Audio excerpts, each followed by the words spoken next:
Want to participate in a Don and Mike Show contest? How about this? You or a member of your household can only win once for 60 days. You must comply with any age limitations for each contest. For complete contest rules, send a self-addressed stamped envelope to the mighty WJFK, P.O. Box 3649, Washington, D.C. 20007. Thank you, and God bless. Everybody loves Don and Mike. Yeah. Hurry up. Hurry. Yeah. We've not much time. We're truncated today because of Monday Night Football. This is the only other time this year this will happen. Really? It's a 3-hour show, not a 4-hour show today. Only one at a time it'll happen? I thought it was 2 more times. Nope, this is it, Mike. What happens if the Redskins go to the playoffs? Yeah, see, then it'll happen. Right. And then the monkeys fly.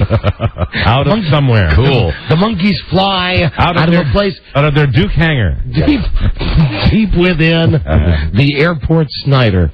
That is where the monkeys fly. I have to fix my microphone. That's all right. Go ahead. The Weekenders have been here. They've been all over it. That's what Monday's for. Happy Monday, everybody. So anyway, I'll be back in a moment. Now it's a 3-hour live show. Yes.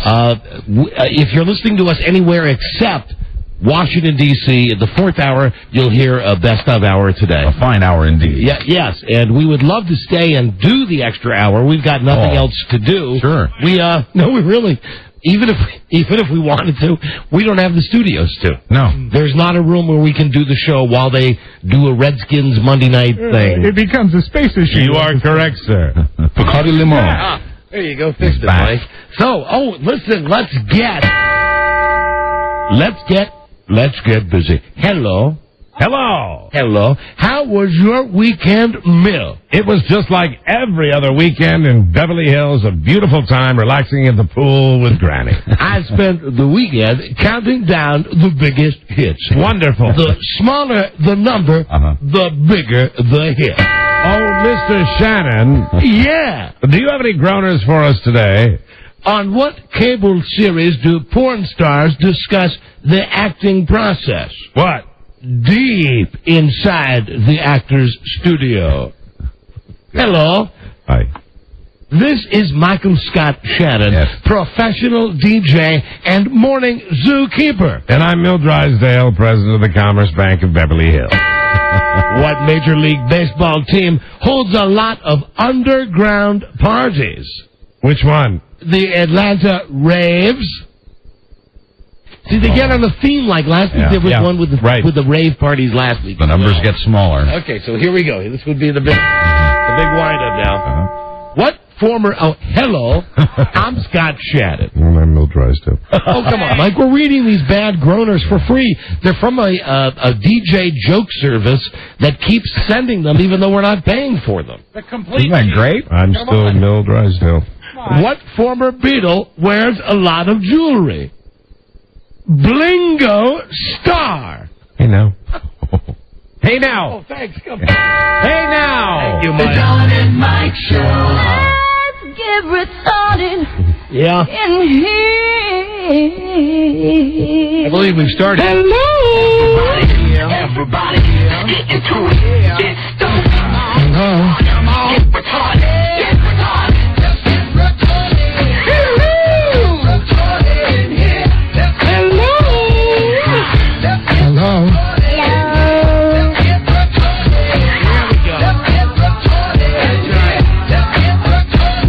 It's not retarded. You can call Don and Mike anytime from anywhere in America.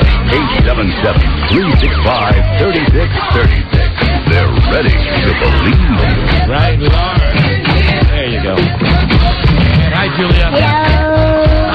It's not a true story. It's a neo-Nazi with one true enemy. Himself. A man of faith, a man of hate, and a soul torn apart. Viewer discretion advised. How have you been? How have you been? And good afternoon, Mr. and Mrs. Truncated and all the ships at sea. Hey, they would prefer not to win, as their parents are ill. Dr. Anima, Mike O'Mara. You remember that from Friday's show. Now, well, hello, everybody. Hello. Hi there. Hello. Hello. Hi there. And hello. Don and Mike Show, new episode on this Monday, 09/2/2010. for? Hi, Don and Mike. Buzz Burbank here. I think we did that retarded thing almost perfectly today. I like that. Very good. That worked. I like Worked that. out good. So, I hope you had a good, safe weekend. Glad to be here. I had a great weekend with my kid. Good for you. I just have to say, first off, I had some trepidation on Friday's show that I was being set up for the Palm, for the money, for the, talk to the Palm, give me some money. How much you give him? Not the case. Nope. Didn't give him a dime. Wow. And did he ask for it? He did not. Well, that's better. He did not. As it turns out, I find, I was going to say I find this hard to believe, but it's the truth. My kid loves me and just wanted to be with me to celebrate my birthday a week late. That's good. The best thing of all. Well, what, did you ever doubt that? Well, yeah, of course. All parents do. All parents. Well, you know your kids love you. I mean, I know he loves me, but see, I thought it was all part of a power play with, this goes back to the argument we had like a month ago when he first went back to college for his second year, when he said, I want to come back to see his friends. And we said, no, you're at college, you got to stay there. It's like being in prison. And then he said, but I want to come back for your birthday. And I said, well, that's fine. You can come back for my birthday if you only see me and then immediately go back to school. And he said, well, I can't see my friends. And I said, no. And he said, well, then I'm not coming. So then, fair enough. Then he calls me and he says, well, no, you know what, Dad, I really do want to see you. And as it turns out, he secured tickets for us to go to see this lineup on Saturday night in Atlanta at an outdoor theater. Opening act, Isaac Hayes. Oh, yes. Second act, Stephanie Mills. There you go. Third act, the Reverend Al Green. There's a show. I've seen Al Green on TV recently, and he's putting on some great shows, I think. This was, I know everybody says this when they go to a concert, the best concert I've ever seen. I'll say this. I stayed until the very end. That's a miracle. And for me, that means it's got to be a hell of a show. Saying something. So my kid picked me up at the airport, and on time, incidentally, unlike Parents' Day and homecoming and all the other crap we've gone back to school for, brought me over. I checked out the dormitory.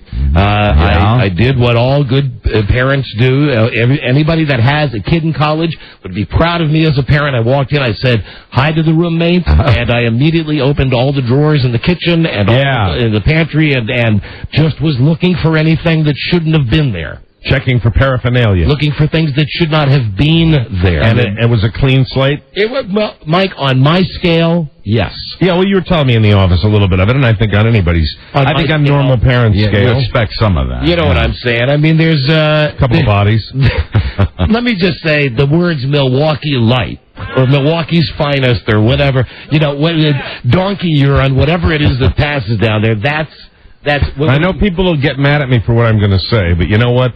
If you don't find that, I'd be worried. Yeah. You know what I mean? I mean, my God. I mean, you check every college campus in America. As I recall, especially in a down south college campus, beer doesn't count. That's like Sprite. So I go into this. He's now got 3 roommates, and they've got on campus like an apartment where it's got an actual kitchen, little laundry area. They've got 2 rooms and a living room. What they've done is they've pooled their resources. Each kid brought a TV with them and a video game system. And when I walk in, unannounced, Bart did not tell these kids I was coming by. Ooh. So it was Saturday afternoon, and they were just chilling out. They're watching 3 football games. Right away, I'm thinking, this is my kind of place. 3 football games at once. They got the Notre Dame game on a small screen. They got the Clemson FSU game. That's their school on a huge screen. Any Phillies in evidence? And nope, absolutely none. None. Not that I think he's with a bunch of homos. I just think it was Saturday afternoon. Yeah, they're chilling out before the big Saturday night. They had that look that said that they had a bit of a Friday night. Went, looked around the campus, and then Bart and I went to Atlanta and had a great time. This concert, as we walked up, now we didn't know where we were going in Atlanta. It's one of those deals where I've been to Atlanta a couple of times. He's been a couple of times. All I know is that it's on the south side of Atlanta. Okay. So Bart's doing the driving, and I'm the worst backstreet driver, backseat driver in the world, or backstreet boy, because I'm telling him, and I have no sense of direction, north, south, east, west. Right. I just keep saying to him, you got any toys in the rental car to help you? No, it's no GPS. No, Bart has driven up to pick me up. Oh, okay. So it's his car. So we're in his car, and I say, go to Peachtree. That's what I know is the big drag in Atlanta. Peachtree? Peachtree Street. Peachtree, because they got peaches down there. So we go. Hence the expression Georgia peach. And this is where I make the first of a couple of bad decisions. And this happens to me always when I'm driving somewhere. If I have a 50-50 shot of choosing going left or right when a street dead ends, I know that I should always go with my second choice, because my first choice is always wrong. Really? You have bad luck that way? Yeah, we get up we get up there. Hold on, here's a call. Phil Connor. Phil? You didn't find a stripper pole in his room? No, there was no stripper pole in Bart's room. No, there wasn't. That's too bad. Thank you for the call, my friend. All right. We get to Peachtree Street, and he says, "Which way should we go? Left or right?" And I said, "Right." And he said, "Dad, I think left." I said, "Right," and I believe it with every conviction of my heart. Look at that. That's south. So he, being a good son, he goes right. And we're driving for about 15 minutes, and he says, "Hey, Dad, look behind us." And there's the skyline. Atlanta behind you. The whole skyline for the city behind us. So we turn around. We finally find this joint, and it's an outdoor arena. Okay, an amphitheater. It's great. And as we are walking up, we hear Isaac Hayes. Now, I didn't know Isaac Hayes was the opening act or Stephanie Mills. I just knew Al Green. Right. As we walked in, and I cannot repeat this on the radio, Isaac Hayes has, from Comedy Central South Park, the funniest song I have ever heard in my life. We've never played it on the show. We never even played it on the show in the old version of the show. Right. Because even in the old version of the show, we couldn't have played it. Too dirty. It's the one that involves something that Isaac Hayes has that is made of chocolate and is full of vitamins and real good for you. Okay. And Mike, it's not what you think. Let me turn. I don't think anything because I don't know what you're talking about. Let me turn off the microphone for a second to tell you what the song is about. Buzz for a minute. Don is explaining to Mike, describing to Mike, one of the favorite songs from South Park, from Isaac Hayes, in which he describes his anatomy and compares it to a chocolate treat. Mike is now laughing hysterically as Don tells him this, and and Don is repeating the words to the song, and here they are. Wow. Okay. Wow. Now, man, oh man. Now, as we are walking into this place, I said to Bart, "Oh my God, he's singing the song about my big chocolate." Yeah. Right. You know, and full of vitamins and good for you. So when you got there, that's what he was singing? That's what he was singing. And I wondered, was the crowd eating it up? This is what I'm wondering as we're walking in. Yeah, so to speak.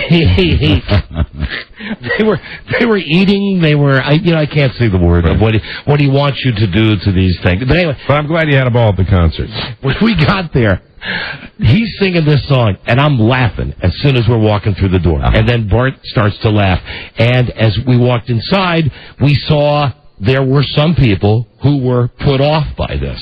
There were some people that were not hip to this. And because it's the Reverend Al Green, he has that gospel following. And I guess when we got to our seats, I was laughing, and the woman, I'll call her Florida Evans, who was sitting next to me, said something like, Oh, baby, did you like that? What is that from? And I said, "Oh, that's from South Park. That's just not right." Oh no! But other than that, cool. Isaac Hayes. Oh, and then he did Never Can Say Goodbye, and they did Shaft. Oh, Shaft, which is the greatest. Stephanie Mills comes out. What are her hits? I know they're. I never knew love like this before. Never knew love like this before. And as the concert is going on, they're serving adult beverages, and I'm not driving. Right. By the time Al Green comes out, man, I don't want to say I'm lit because I wasn't. Right. And I wasn't drunk, but I was happy. I was there with my kid. What a great combination of artists. I was relaxed. We were in the minority. Mm-hmm. Now, let me say that there were about 15,000 people at this show, between the people sitting in the lawn and the people that were sitting in the seats down close. So they had areas where you could picnic and bring your own stuff and bring your own hooch and your booze. And right. I think, counting Bart and myself, there were 2 white people. But nevertheless, you had a great time. We had a great time. The crowd was older, even older than you and I. Because of the artist. A lot of the women look like Florida Evans. There you go. So it's time for Reverend Al. Now, this is. I would have Bart on the telephone now to tell you this. This is so embarrassing. but he's got a class now, so he'll call when he has no class. I am so into this. By the time Al Green comes out, and he didn't come out till after 10 o'clock at night, and I thought we'd be in the car getting back to the hotel by then. But I said, what the hell? Enjoy it. Because Al Green's got the Stax horns, and he's got his organist, and he's got the best band in the world. And he comes out, and he starts with Amazing Grace. And I am a religious man, but, I'm the kind of religious man, when I get in trouble, I go, oh, please, God, get me out of this situation. Right. Like many. And, I say thanks to God all the time, but I don't wear it on my sleeve, and I go to church, but, I'm not like one of these Jesus fanatics. Well, Al Green starts with this, with a bump, bump, bump, bump, bump, bump, bump, bump, bump, bump, bump. Can I get an amen? And before I know it, here I am. I'm up and I'm doing the choir. Amen, brother Al. Amen. Does Jesus love you? Jesus love me. And I realize I am yelling and dancing, and then you get into it. And now Al Green, my man, he goes right to the hits. He says, "Does anybody remember 1972?" And everybody goes, "Well, yeah." Then he says, "You might remember this one." And they start, "Let's Stay Together." Let's stay together. Now, when they get into this, and they've got the horns, I lose it. I mean, this is where I really become something that I don't want to become.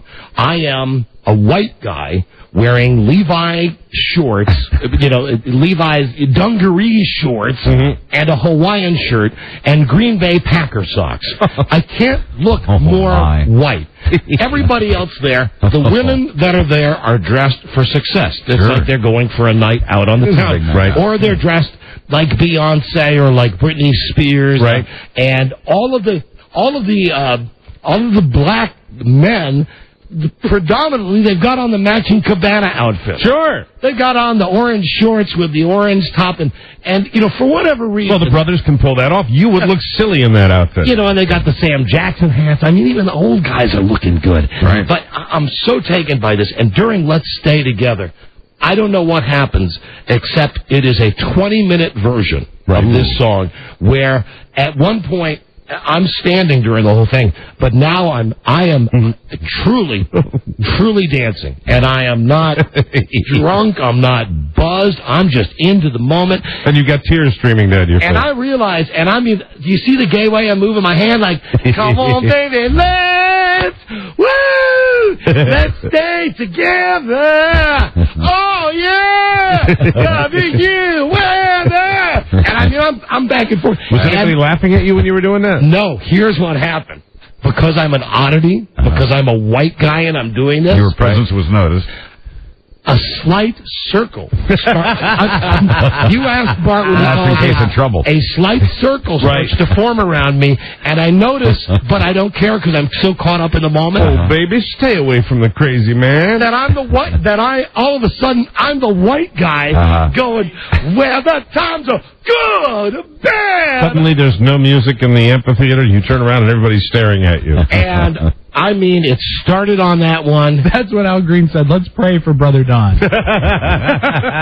However, I did get a shout-out from Al Green. What? I did get a shout. Here's why. He did, Here I Am, Come and Take Me. Then he does, How Do You Mend a Broken Heart? He started, I'm Tired of Being Alone. And, these horns, you got to be an Al Green fan, and I am, and it was just... so great that my kid likes the same music that I do. That is great. And I'm out of my mind happy. And they're doing this thing where they've got roses. Stephanie Mills had roses. Isaac Hayes had roses. People are running down for the roses.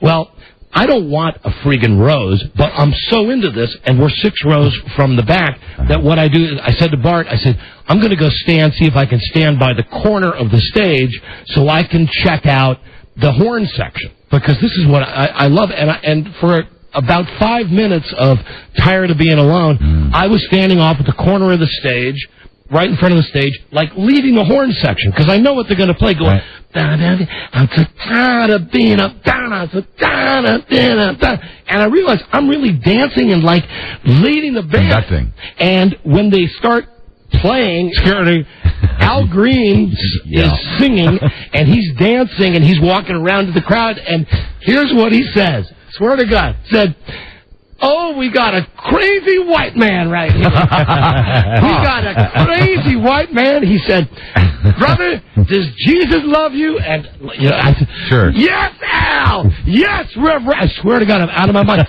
Yes, Reverend Al. Oh. And he gave me a flower. Hey, but he gave it to you? He gave me a flower. Did you save it? No, I gave it to whoever the Florida Evans looking woman was that was standing next to me. Oh, wow. Because I had left my seat to go. Wow, you had probably the best time you ever had at a concert. I would say That's great. Absolutely. Good for you. The best time I ever had it. And one of the best times that I've ever had with my kid. I mean, he didn't drive me nuts. He wasn't embarrassed by the fact that I was getting into the music. Right. We got all the stuff with his grades taken care of out of the way on the way back. I can't imagine ever having a relationship, and I've called my son on the air a stupid ass, a lazy, a moron, a piece of garbage, no incentive. I still think in some regard all of those things about him, but I love him. I've always loved him, and I can't imagine ever having done anything remotely like this with my father. I never did. And when we were leaving... He'll remember it for the rest of his life. When we were leaving this concert, it's a long drive back to South Carolina from Atlanta. Bart's doing the driving, and he put on an Al Green CD, and before I know it, we are both just driving down the highway 70 miles an hour, singing together. And that is how I fell asleep in my kid's car, singing with him. And it wasn't until whatever time it was, like 2:45 in the morning, he wakes me up. Dad, we're at the hotel. Well, that's great. And I mean, I can't tell you. It's a perfect day. It was just... probably just as good for him as it was for you. No, I think so. I know. I mean, that's great. And, Rob, your joke, as I told you, was a killer. It's a great joke. Your joke about the rapist was a killer. I go into, when I was checking out his school and seeing his friends and meeting with a professor, I walked into one of these rooms and they're all watching the football game on Saturday afternoon, and they all talk, because they're rednecks. They're from South Carolina. Generally, they all kind of talk like this.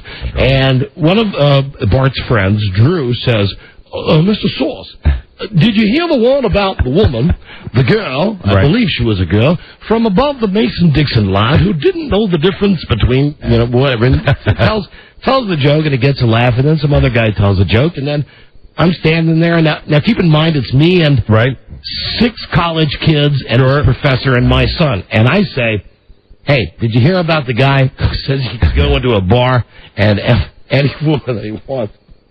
And when I lay the line, I say, because I'm a rapist. It's like 1 beat, 2 beat, and then the kid spits his drink out. Oh, the irreverence of Everybody, it. Yes, sir, the irreverence of it. You've endeared yourself to the college community. Everybody, and I'm sitting there thinking, this is great. But what kind of message am I sending here? I'm coming down. You are sending a message that you're a cool dad. And after college, it's okay to be a cool dad like that.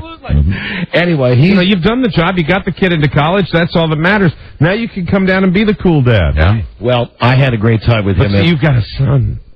I'll never be able to be the cool dad. I wouldn't be able to go into a dorm full of women and do that. I'm not going to be able to do that. And in the off chance you end up in a dorm full of women, don't tell the rapist joke. No, that won't work. No, that wouldn't work at all. No, it's a locker room joke. But what a great.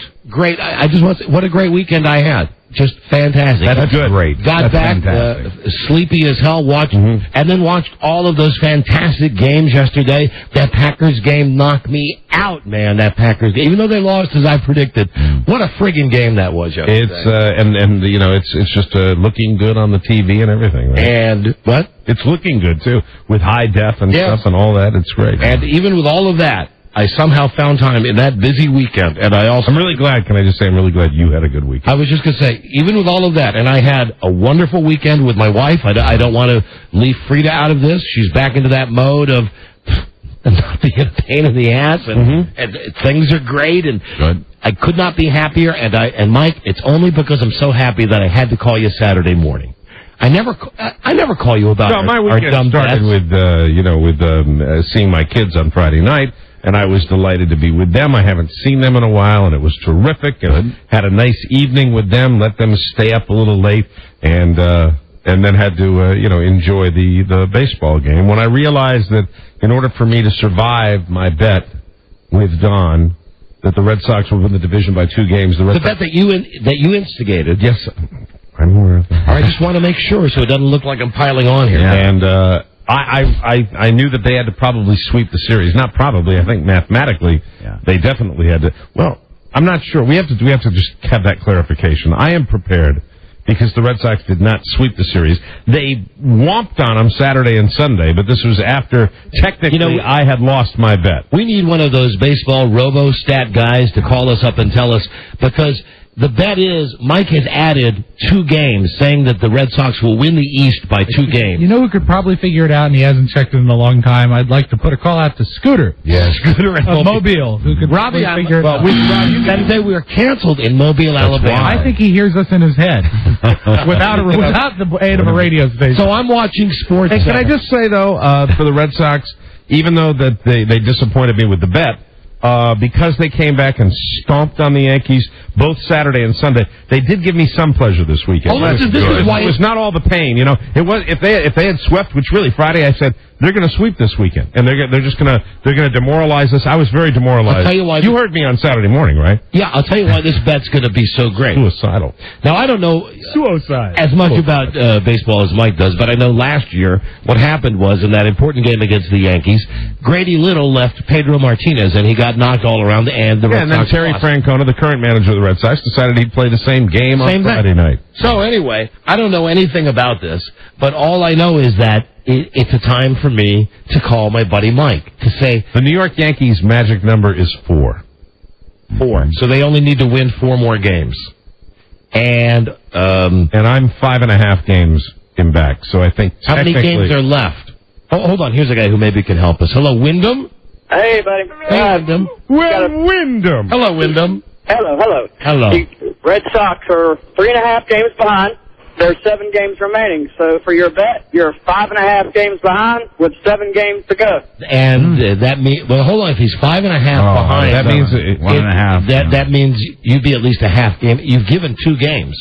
Yeah. Mike, you've added 2 games on to that. So they've clinched the bet by a half a game. And this is what I'm saying could be the best potential part of this, is that, because I don't wish any bad feelings on you, Mike. I like winning these bets. Well, and, but it'll be bittersweet, though, because you're going to lose the bet, but the Red Sox will still go to the playoffs and might even win the World Series. Like any team that goes to the postseason, they get a chance to go to the World Series. You never know, but that'd be something. But I said to somebody the other day, I do not believe that I've beaten you in bets many, many times. I don't believe I have ever won a bet that involved the Boston Red Sox. Never happened. But you said as early, like late June, early July this year, you said that they will probably figure out a way, even when they win the World Series, to still break your heart. Hold on, here. So what you've done here is... Well, if they win the World Series, there's no way they're going to break my heart. Carrie in Las Vegas. Carrie. Hey, Don and Mike, Radio Gods. Different Carrie. It's not my wife.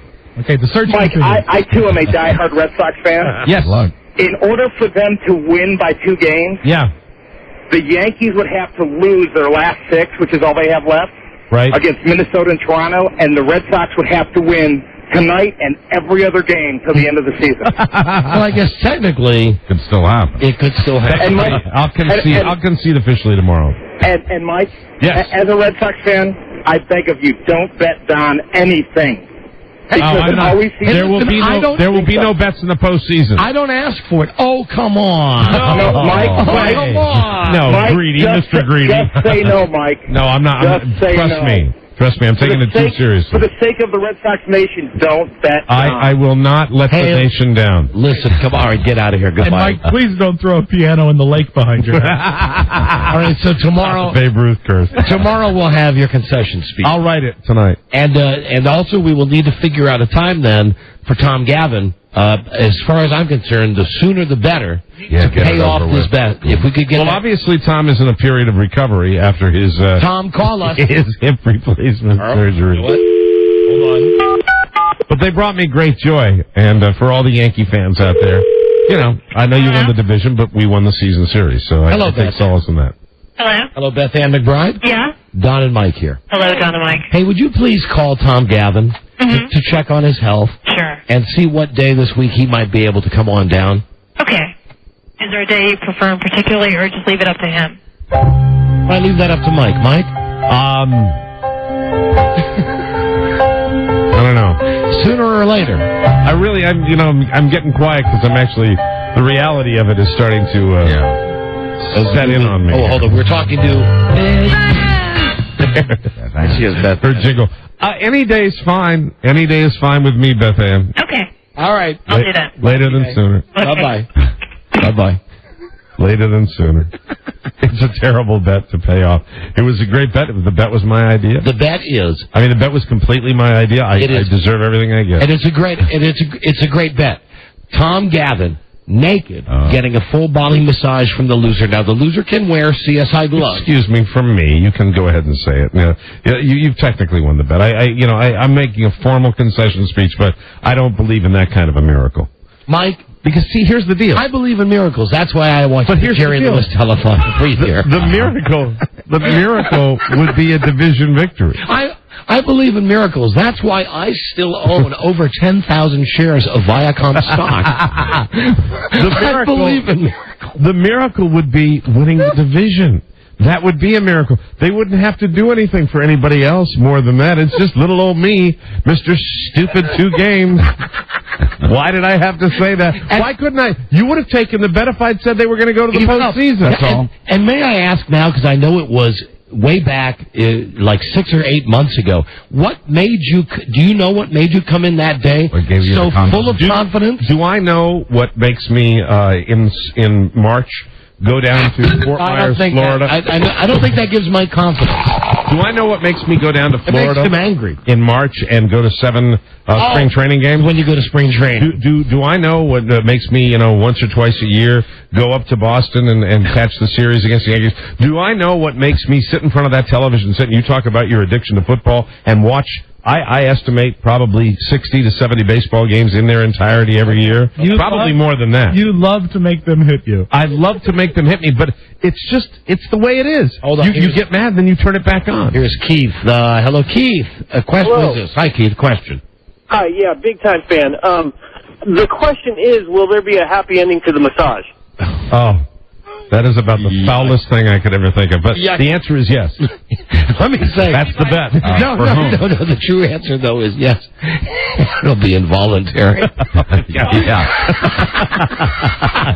It may not be at the end. That's horrible. Can you imagine? Halfway through the massage, I plan on tickling it. We got to break right here because we're truncated today because Monday night. Hi, guys. Oh. We need a towel. Oh, and you know what? You might want to listen to that Isaac Hayes song. That's nice.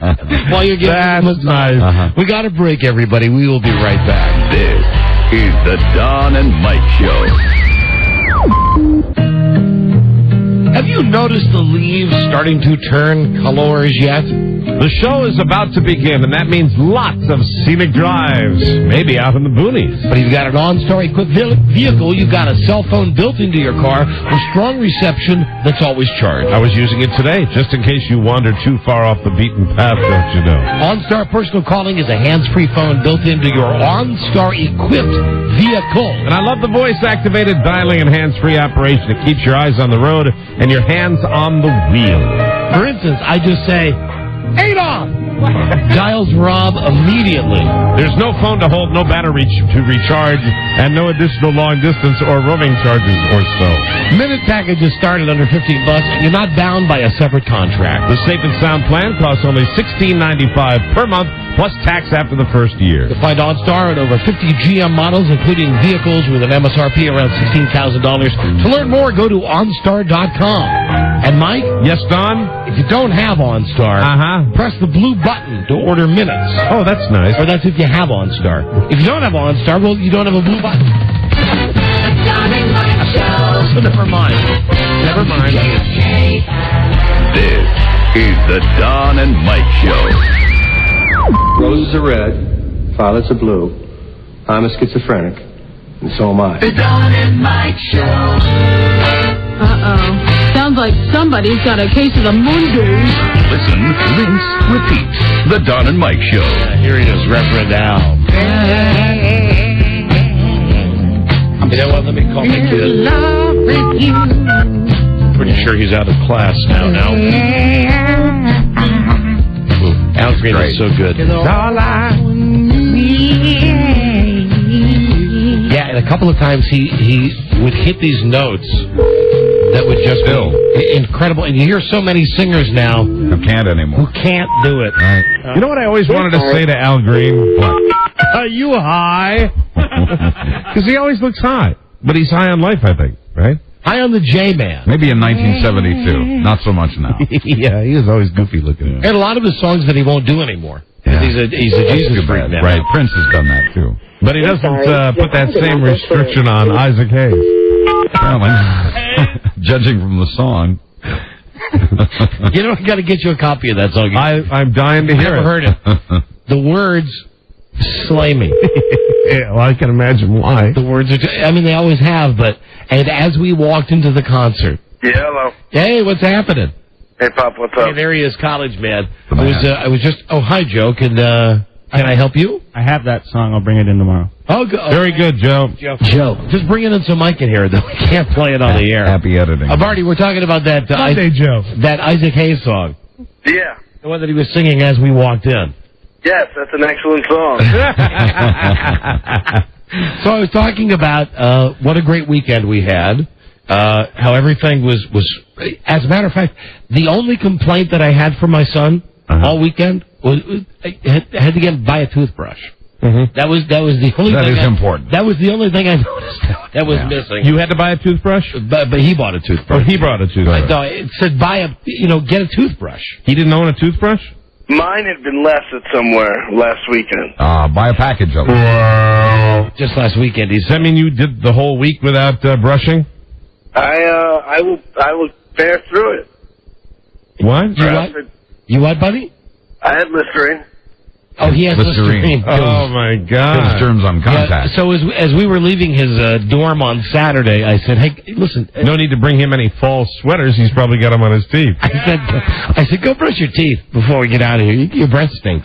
And he said, I don't have a toothbrush. I said, go in there and use your finger then. Use your finger. Hey, when in doubt. Use your finger. For goodness sake, let's stop at the gas station and go buy a toothbrush. So, tell everybody now how impressed you were with your old man dancing. It was quite the feat. That's what we pictured. Yeah. Quite the scene. Would you say that I was the craziest white man there? By far. By far. And how would you describe my day? Now, I did get into it. What was some of the things that Al Green was shouting that you were telling me I was shouting back? Because I was so out of my mind I didn't even remember. Heaven, yeah. A lot of yeah. Yeah. Hallelujah. Jesus, yes, amen, a lot of that. Just like you. Did he have a gospel choir with him? No, he just had 3 or 4 backup singers who just kicked ass. Yeah. Kicked ass. So there was no embarrassment there on your part with my dancing? No, none at all. My revelry? All right. I didn't have to act like I was with you. All right. All right, bud. Well, that's all I wanted to just check in and say hey. And it was great seeing you, and what a great show. Really, what a great show. It was a good gift. And how funny it was as we walked in, and that was the song Isaac Hayes was singing. Yeah. All right. You get back to whatever it is you're doing. Studying, I hope. Of course. All right. I'll talk to you later. All right, too. All right, bye-bye. I think that's the mellow, got a late class on Monday, Bart. That's his radio person. I'm glad you got him a toothbrush. He's going to need that. He had to buy it himself. And you noticed because of the breath, is that what it was? Yeah. It's like, and I'm used to hearing about bad breath because I smoke cigars all the time. That's different.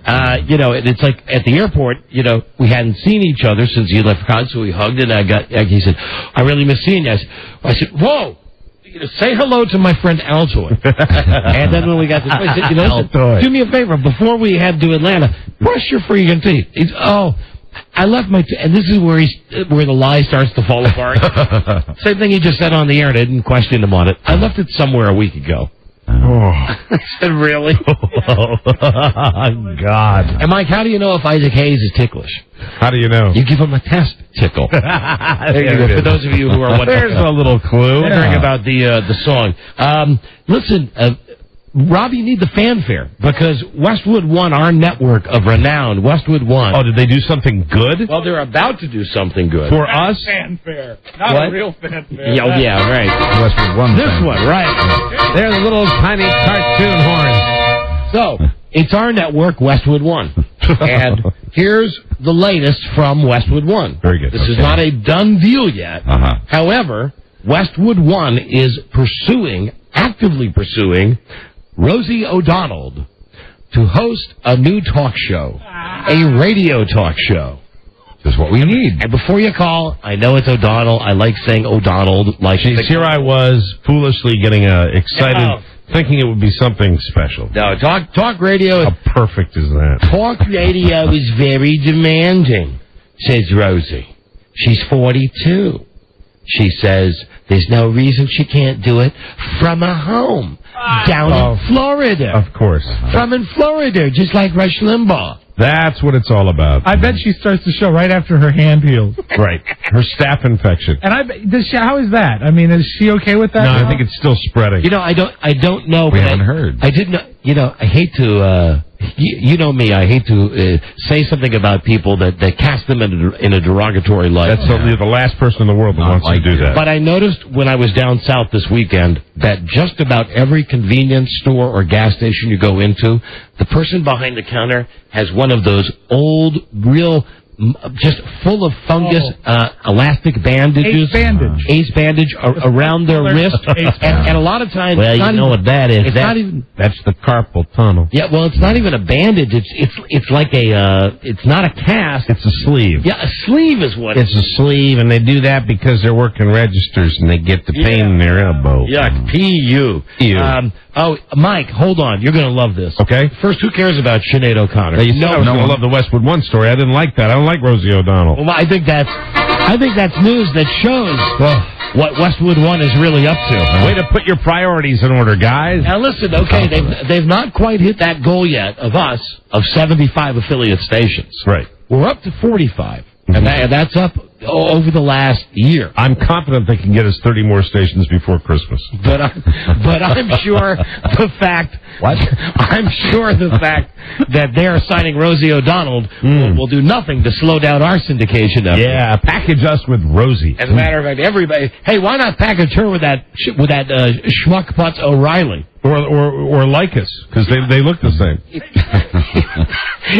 They both look the same naked, too, as well. Absolutely. All right, I got to be careful with... Sinead O'Connor. Then I'll tell you about Kobe Bryant, something I read about him over the weekend.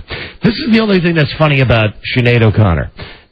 Mike, you remember when you went on that vacation somewhere, again, down south, and you were upset at a guy because you had lost your golf clubs. Yes, down in Myrtle Beach. And how is it that you said to him, you got mad, I could run in circles for ye? I lost my. I thought my golf clubs had been stolen, when in fact they had been taken by accident by one of those golf trips where they put like the 16 bags of golf clubs in the van. And I was very upset because I thought I'd heard that in Myrtle Beach this happens a lot. People get ripped off with their golf clubs, and I'm complaining to the pro. And I said, "Well, you're going to do something." He said, "Well, I could run around in circles for ye." And of course, that's been great. We used that on the show. That got me mad. And we've used that on the show for like 5 years since Mike told us about that trip. I didn't mean to stab him. Now here is a statement from Sinead O'Connor in which she uses the same type of language. Very good. First off, Sinead O'Connor says she wants people to leave her alone. Now, I didn't know that anybody was bothering Sinead O'Connor. Weren't they leaving her alone already? For some reason, she wants to have head licing for all kids in Ireland. Head licing? Yeah. You mean like... She's against it. She wants to delouse, get rid of head lice. Okay, so she wants to have kids all checked out for food. She wants all kids to have a national delousing day. Okay. And she sent out a press statement to radio stations, of which we received. And here is what it says, and I will read it to you exactly as written. Okay. I don't think there can be any person male or female, from this country who has been consistently lashed as I've been, and no matter what I am or what I said to do, if ye think I am such a crazy person, why do ye use me to sell your papers? Please, I want to be a little old lady now and not controversial. And then she continues, ye know if ye wrote about Bono like ye do about me, he'd kick your asses. Mind you, I know he, not ye, knowing me, thinks I'm a crazy bitch. Somebody try to make any sense out of that sentence to me.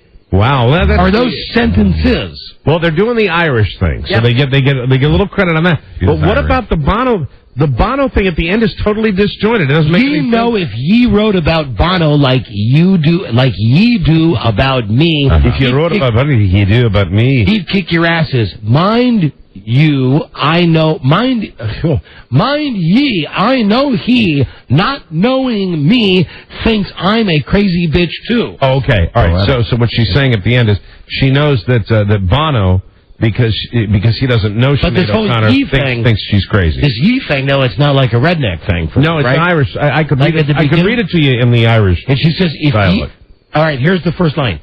If ye think I am such a crazy person, why do you use ye? Why do ye? Can I see it? Yeah, here it is. Okay, right here. All right, here we go. First paragraph right there. The part with ye and me. All right. See it? Halfway down the page. Halfway down. All right. I don't think there can be any person. Male, do you want me to read that part? No, just the part with the ye and me. Okay. All right, hold on a second. All right. For some reason, I'll read it at the end. You know me, if you wrote about Bono like you did about me, he'd kick your asses. Mind you, I know he, not knowing me, thinks I'm just as crazy a bitch too. But read the first part, the other part with all the ye's in them. Okay.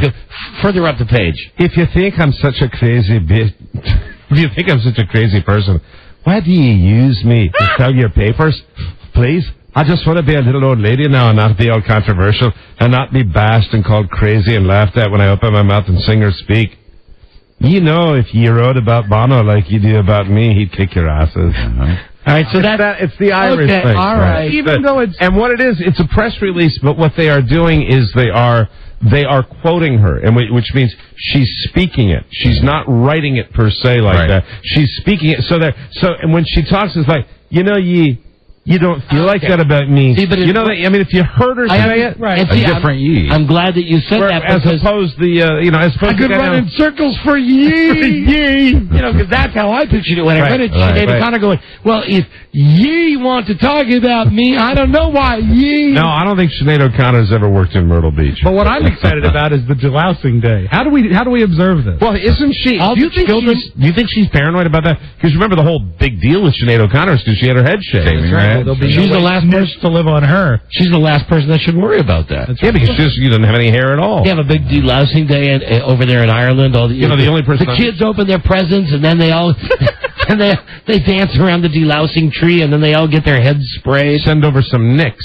Didn't we have that product advertised on the? We did, right? Nicks, right. And I don't think anybody in this studio has to worry about delousing. But look at the head of hair over there. Hi, Buzz. Look at that. Don't scratch. What would that jump off him? Okay, here's contaminate ye. Here's the story about Kobe Bryant. I have to be very careful with. Okay. Last week, or maybe the week before, there was an alleged sexual act that Kobe Bryant did to this woman. The alleged victim. The alleged victim. That was heinous. At least that's what they... By most standards. Yes, and we were wondering what it was. We didn't know what it was. We speculated on it. We came to a good idea. We came to a conclusion. And frankly, he was the butt of a lot of jokes, and let me say, wrongly so. And I mean, Kobe Bryant was the butt of a lot of jokes about what that act might have been. Yeah, but that wasn't it. No, it wasn't. Do you know what it was? Well, no, we were all saying it was, partly cloudy with a chance of showers. No.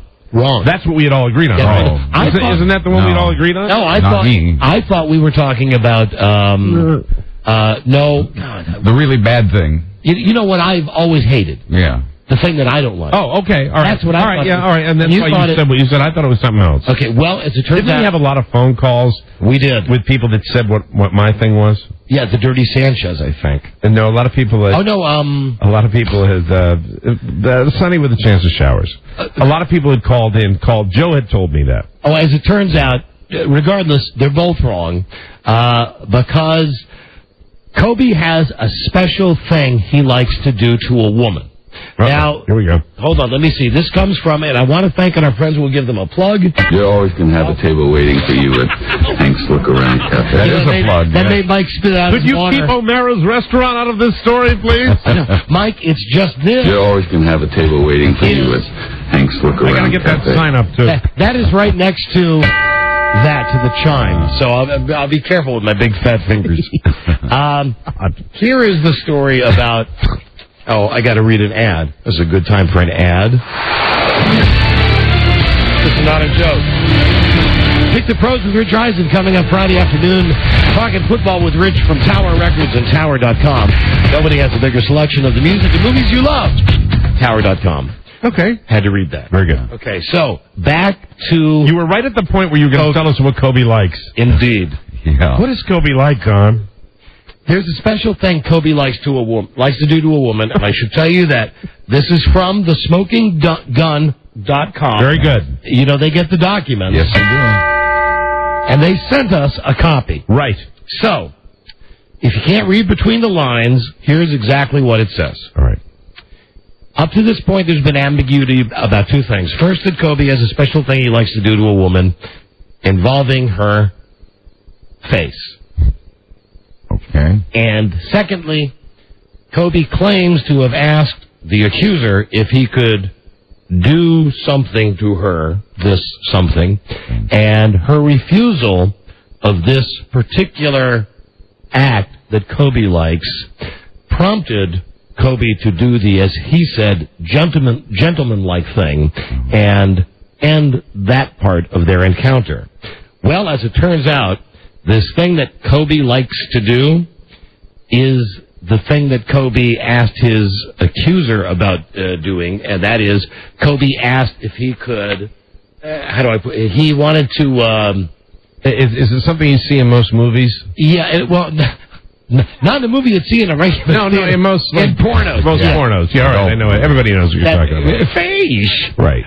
Now, according to his account, Kobe and the woman were engaging in unprotected sex when Kobe requested this particular end to the festivities. And he went on to describe to the detectives, quote, his thing for this particular act.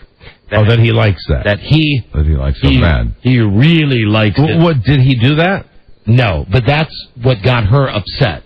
That's what led to her... That's where she drew the line. Yeah, right. She has standards. That's right. Well, it got her upset?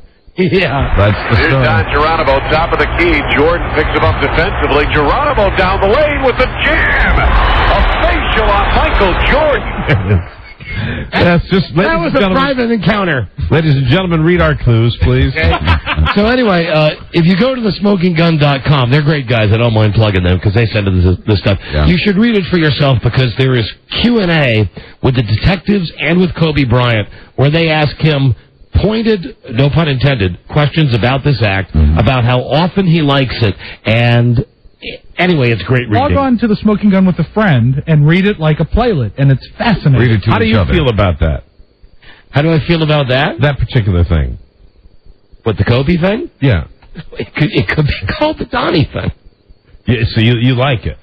Hart, let me just say, Mike, we're in dangerous territory, Mr. Spicoli. Let me just say. Well, we're not talking about anything specifically. After 23 years of marriage, yeah, very hard to find the opportunity. Well, I think for most guys that's probably the case. Right. I think you see it in the cinema, but other than that, it's really not that common. It's not an. It certainly is not in every. It's not an annual occurrence for me, and you know it's not something that I know that I would want. I think it's all the time in the cinema, as I'm referring to it as. I think in the cinema, overused. Yeah. In the cinema, almost to a point where it bugs me, where I don't like it, where I think it's just very... I would disagree. Wow. Disagree. Sorry. Something I hate is this. I hate that. So much more common in the movies than in real life. Like seeing a spaceship fight or something. You see that in the movies all the time. But So anyway, that's what Kobe likes so bad, and that's what she didn't like so bad. Well, you know, here, all I can say, and this is not talking about the act or anything like that, if his version of that is if that got her upset, it seems to me that got her upset after the fact, so to speak. Like, they were well along the way, you know what I mean? Funny place for her to object. It seems to me if that's where she had a problem. I miss you. You know what I mean? Funny face. Yeah, I know. If what she's saying is true. I agree, and maybe that's why she dropped the charges. Who knows? If it ever got into court. Hey, let's hear it for CBS, the company we work for. Yeah. As Buzz mentioned on the news last week, not only has the president of our company, Sumner Redstone, announced that he's backing Bush. Yes. Here now is what CBS is going to do about the Janet Jackson thing. Oh. They've decided the FCC's fined all these CBS Viacom stations. What is it, $550,000? I think the initial fine was $550,000, and then for the wardrobe malfunction, and then $27.5 for each of the 20 TV stations. Well, CBS has announced that they've told the FCC we're not going to pay this, but what they've done is they've called Janet Jackson, and now CBS has said to Janet Jackson, "Hey, you know, really, it's your breast. It's your costume. Your clothing. We'd like $550,000, please, from you to pay this fine." So they're not only refusing to pay it, but then they're trying, in case they're forced to pay it. That's right. They're trying to extort it out of Janet Jackson. That's the money from Janet Jackson. And there's too much other stuff I don't even have time to get to today because we're truncated. I will tell you though of a real good feel good. Okay. This is from Quebec, for those listening up in Canada. Canada! You got a 25-year-old man who was killed, partner seriously injured yesterday. This is just yesterday. Head-on crash. Car crash. Awful. As it turns out, the couple that had the man and the woman, they were having sex. In the car? While they were driving. 75 miles an hour. That can cause a problem. Now, as it turns out, this was in the middle of the night, and there was a guy that was asleep at the wheel, coming the other way. Oh, dear. And one thing led to another, and let me see. Oh, it's just that... Wasn't their fault. It's just that old joke that the guy... coming and going at the same time. So the guy... So the two people, the couple, they were killed? No, the woman... who was... God, you know, with the new standards, it's so tough to describe. Right. She was, her bottom... She had her back to the crash. Yes, her bottom was facing the windshield. She was actually... yeah, I know what she was doing. You don't have to give any details. Okay, well, just in case the people out there... Well, picture two people engaged in that act. Yes. While they're driving. If somebody's driving, somebody's, you know... And then, you know, I guess one thing leads to another, and then all of a sudden there's some poor guy that falls asleep. So the guy died that was driving? That was driving being the word, yes. He's dead. He said, what about the guy that was asleep? Was he killed? He's fine. So he's fine and the lady's fine. Only the guy that was getting it on is dead. Seems to me the happiest guy in the threesome was the guy that got killed. Right, that's why it's the old joke. Yeah. Way to go. Hey, that is a feel good. Okay? How do you like that? That's all I got on a Monday. On Monday. I like that. See, the guy that was having sex with the girl, he's dead now. Boy, we were dancing through the sex minefield in that segment. Yes, we were. Let's face it. That's tough to do. Phone scan now. And listen, I already see, Joe, don't put these calls through like the guy says the technical term for the Kobe Act. Folks, you got to let us do this on our own. Yeah. Really?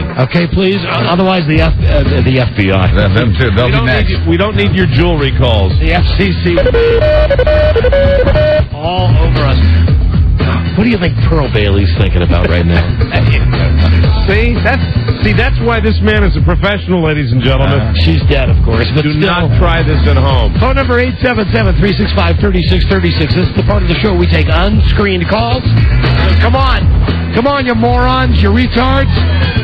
Don't embarrass us in front of everybody. Yeah, that's right. I had pancakes this weekend.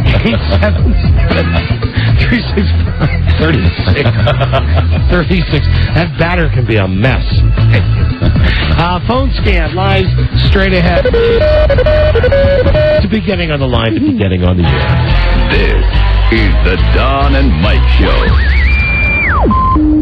I'm mad. I am mad enough, and yet still very self-conscious, but I'm going to write a book, and I'm going to talk. I wanted to believe, and I tried my damnedest to believe in the rainbow that I tried to get over, and I couldn't. So what? The Don and Mike Show. Sanitized for your protection. Don Geronimo and Mike O'Mara. Right. Oh, listen, your chance to win $100. All right. Play a game here in a couple of seconds. And the phone scan lies straight ahead. Tomorrow on the show, really a guy who has no business on a crappy show like this. The fantastic Dave Barry. Dave Barry, one of the funniest men alive. Author, columnist, funny guy, Dave Barry. Also tomorrow... Musician, I believe. What? He's a musician.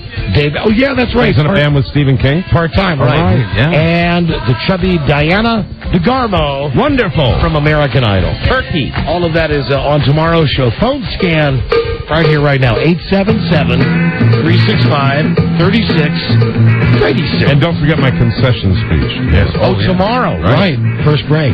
Hello, Don and Mike Show. Unless, hello? Are you there? No, guy ain't there. Unless the Red Sox win and the Yankees lose. Yeah, that'll every time that happens, it'll be delayed. Hello, Don and Mike Show. Bueno Arbusto, fellas. Hi there, phone scan. Yeah, Don, I got something for you. Mike's kind of related on this, but this weekend, knowing you and trying to find your real father and whatnot.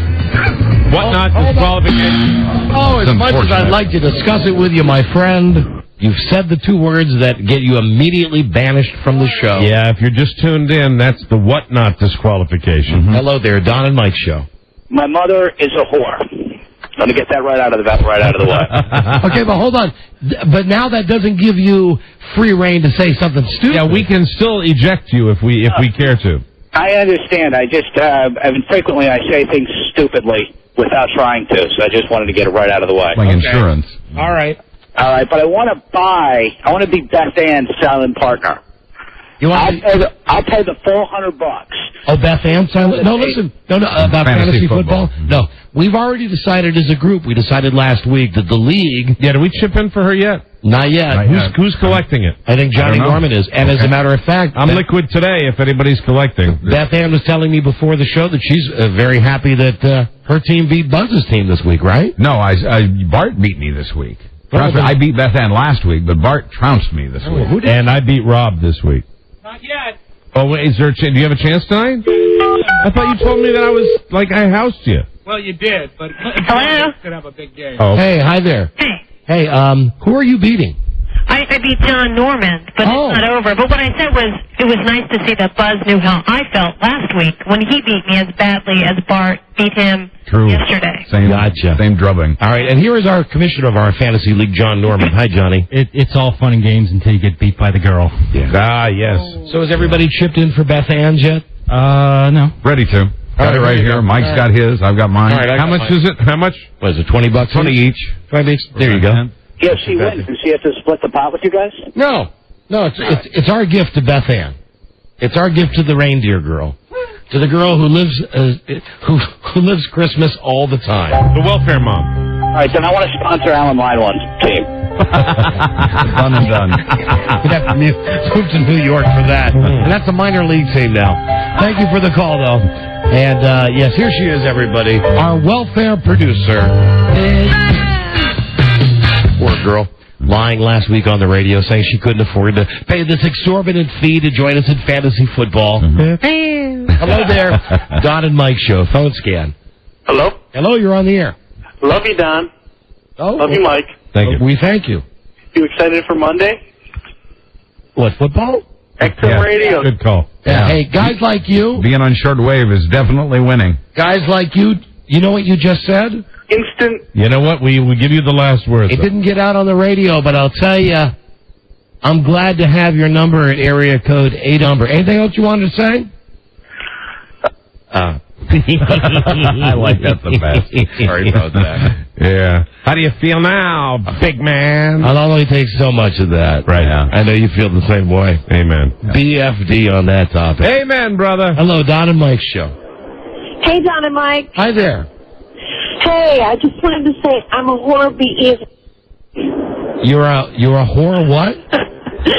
No, I was actually calling to ask you guys if you had seen that Growing Up Gotti. I saw like 4,000 commercials on that. I wanted to see if you guys heard of that. Did you start this conversation by saying you're a whore? Yeah, I thought if I said that, the other guy said his mother's a whore. Yeah. I figured you wouldn't scream at me. Well, you got that bad cell phone where your cell phone dropped out right at the moment you said it. We weren't sure. Oh, I'm sorry. And the Gotti show, I don't think no one watches that. I watched it once. Right? It was tremendously boring. Nothing to it. All right, see you, whore. Bye. Bye. Hello, Don and Mike show. Well, she said that's her name. Hello, Don and Mike. Hello. Hello, you're on the air. Hi. No! What? Who is this? Gladys. My friend, Oh, Beth. Gladys. Gladys, aren't you on super double secret probation? I don't think so. I see fish. You had one call left before Christmas. I would like to argue this is a probation that's perpetuated by Rob's hatred. You know, and then, okay. I see fish. And you know what? She's If done she would nothing. honor the probation. You're so nice, Buzz. Shush. We would maybe bend it, but it's Happy birthday, Don. Disregarded. You can't control yourself. You have a problem with Gladys, don't you? She takes. She's a taker. No, I'm not. I am a giver. No, I am you're a taker. giver. You take energy. You take comedy. I think we've all gotten cards from her in the past. Yes. I know Don's card's late. I'm sorry, Don. That's all right. Gladys, really, here's the background on this lady. Oh, The gobbler, as we like. The gobbler, she lives in Kansas. The dryness. Yes, all of the stuff, the retarded children that she has who apparently... The abused retarded children. sometimes pick up the phone and scream. wonderful children. No, what about that one retarded kid you had that day? He Oh, picked up... Ben. Well, Ben the problem boy, yeah. Anyway, this lady Gladys... Her son Rupert Pupkin. Hey, no, we got a dog named Rupert. She's a typical housefrau. She does... Raising it for food. She does an incredible job of listening to the show, and she loves the show every day. She's one of our longest fans. But the thing is, she's so... Best in small doses. You know we're going on 12 years, guys? 12 years. 12 years. Can you believe that? Wonderful years, Gladys. It is. It has like been for 30. me. 12 years of probation. 12 years. Right. 12. Gladys, how many years was it until you started calling the show until we finally started putting you on I think probation? it's been 3 years now. 3 years. But I haven't obeyed very well. No, you haven't. Yeah. It's my only rebellion. So how's life going, Gladys? Just great. I see fish. What, Gladys? What, Gladys? I'm a substitute teacher now. Oh, my. warping the I'm children a Peggy. of others. That's nice, Peggy Hill. Yeah, I'm a Peggy Hill now. So, but I do saw a great concert this weekend, Don. Thank you. And Frankie also, Valens. pardon me, Frankie Valens came to our small town. Wait, hold on a second. You mean Frankie Valli? No, Valens. No, there is a guy, Frankie Valens, who He is... cried and Lion Sleeps I thought Tonight. it was Richie Valens. Yeah. No. No, she has that right. Who's Frankie Valens? A very small time... Or maybe I'm not even right about that. Yeah, he quit in the 70s. A member of the Tokens? I think so. No. I forgot. Why are we having this conversation? Jesus, you know, now I'm... Rob, pretend it's not It me, always okay? goes this This way, is why Gladys. we have to put her on probation. It always goes, I was fine, I was trying to keep it in my, I was really trying to keep a dull What did I war. say? What did I say? Gladys, let's speak around Halloween. Christmas.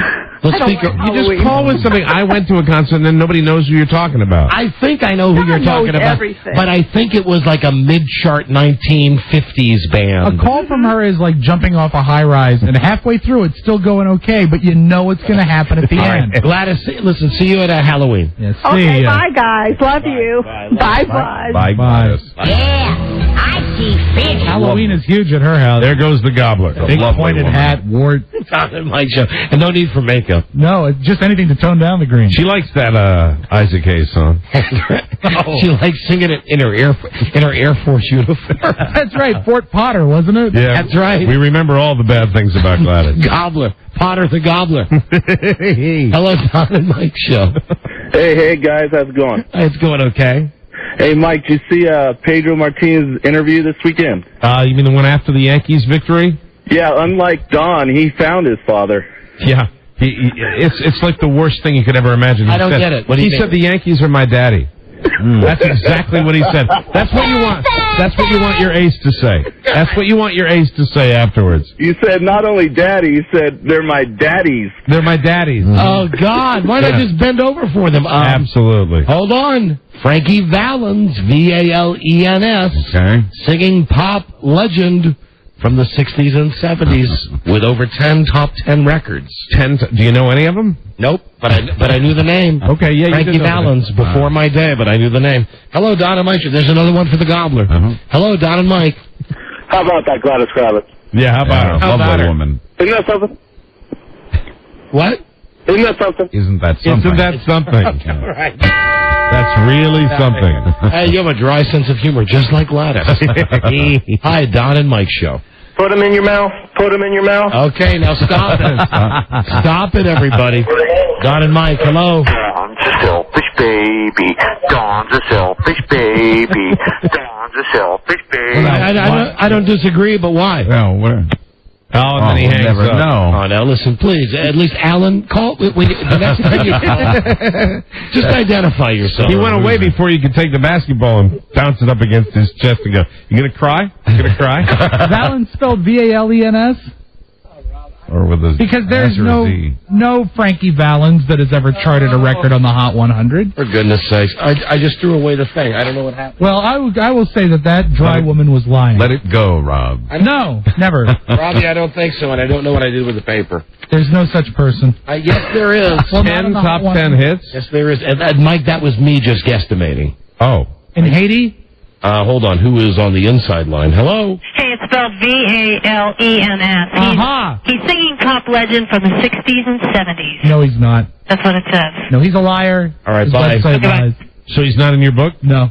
I've heard the name, though, and I've heard, I think it's a craftily created name that tests well, like Frankie Valley or Richie Valens. I think you're just all wrapped up because it's Gladys Kravitz. I hate her. I'm with Rob on this one. I don't have any proof that this Frankie Valens even exists.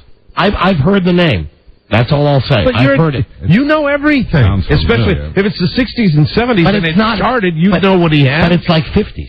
It's before 60s and 70s. Well, who wrote down 60s and 70s? That was on some dumb press release they brought in and gave me. Hello? Hello? Hello? I'm so confused. Don and Mike Show. Hey, how are you guys doing? That's the Gladys factor. It is. She's done it. Hi, we're doing great. Good. Hey, Don, I have a question for you. Yes, sir.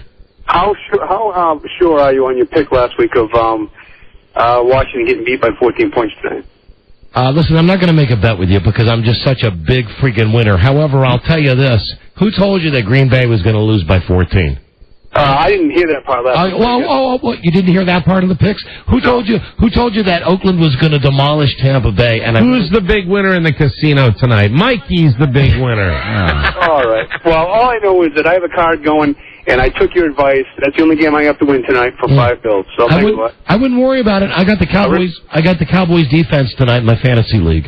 Okay, and I'm getting 3.5 points with the Cowboys, which isn't a bad deal. Now you're a big winner. Don't worry about it. Well, thanks. Is there any word as to whether Brunel is starting or not? It's Brunel. It's going to be Brunel. It is Brunel. All right. To be followed by Patrick Retard. Ramsey, like after the first quarter, or maybe after the first series, after the first play. Last night, I don't know how many of you like me. We should be a little more pro-Redskin, being that we're here in Washington. Oh, and we love Joe Gibbs. Yes. It's just I don't think they have a chance of winning tonight. Really? Really, I don't think so. Dallas is going to shut them down. I could be wrong. It's never happened before, but it could happen this time. Last night, I was telling Mike and the boys in the office, there was that game, the Miami-Pittsburgh game, that was delayed until 8:30 last night because of the hurricane. Right. Last night, while they were playing the game, it was on the same time as the Oakland-Tampa Bay game on DirecTV.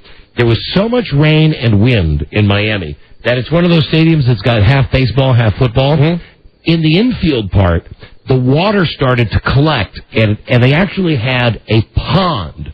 So as the Dolphins were moving from left to right on your radio dial, when the players would line up to snap the ball, you couldn't see their feet because the water came up to their ankles. Now, that to me is fun viewing right there. And when the center, they would go for a tight shot of the center about to snap the ball. You know, they go real tight and you can normally see the writing on the ball. Yeah, sure. All you could see was the guy's knuckles. The ball was underwater. Was underwater. That's great. And they let him play the game like that. Of course, that's football. Yeah, and then at halftime, you play in any elements. Then at halftime, they came out with sand and covered the entire baseball infield with sand to soak up the water. And I don't know, guys. I think it's too much water for the fans to be out here. How you doing, Nancy? It's a little tough. Guys, my radio buddies, Don and Mike, I'm really concerned about playing with this much rain. You know, that rainwater, we don't want a player to drown out there. What was it the man said last year? I remember. The cold one. It was the playoff. Or he didn't think the game should be played in the cold. The playoff game in New England.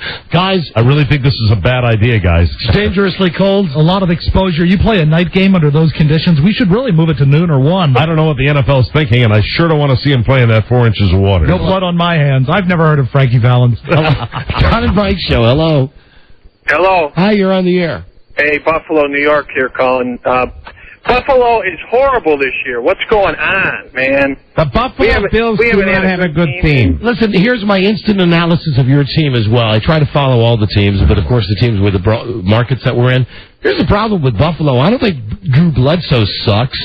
I think what happened, you got Travis Henry and Willis McGahee. You've got 2 great running backs. How come those guys aren't running like for 100 yards a game?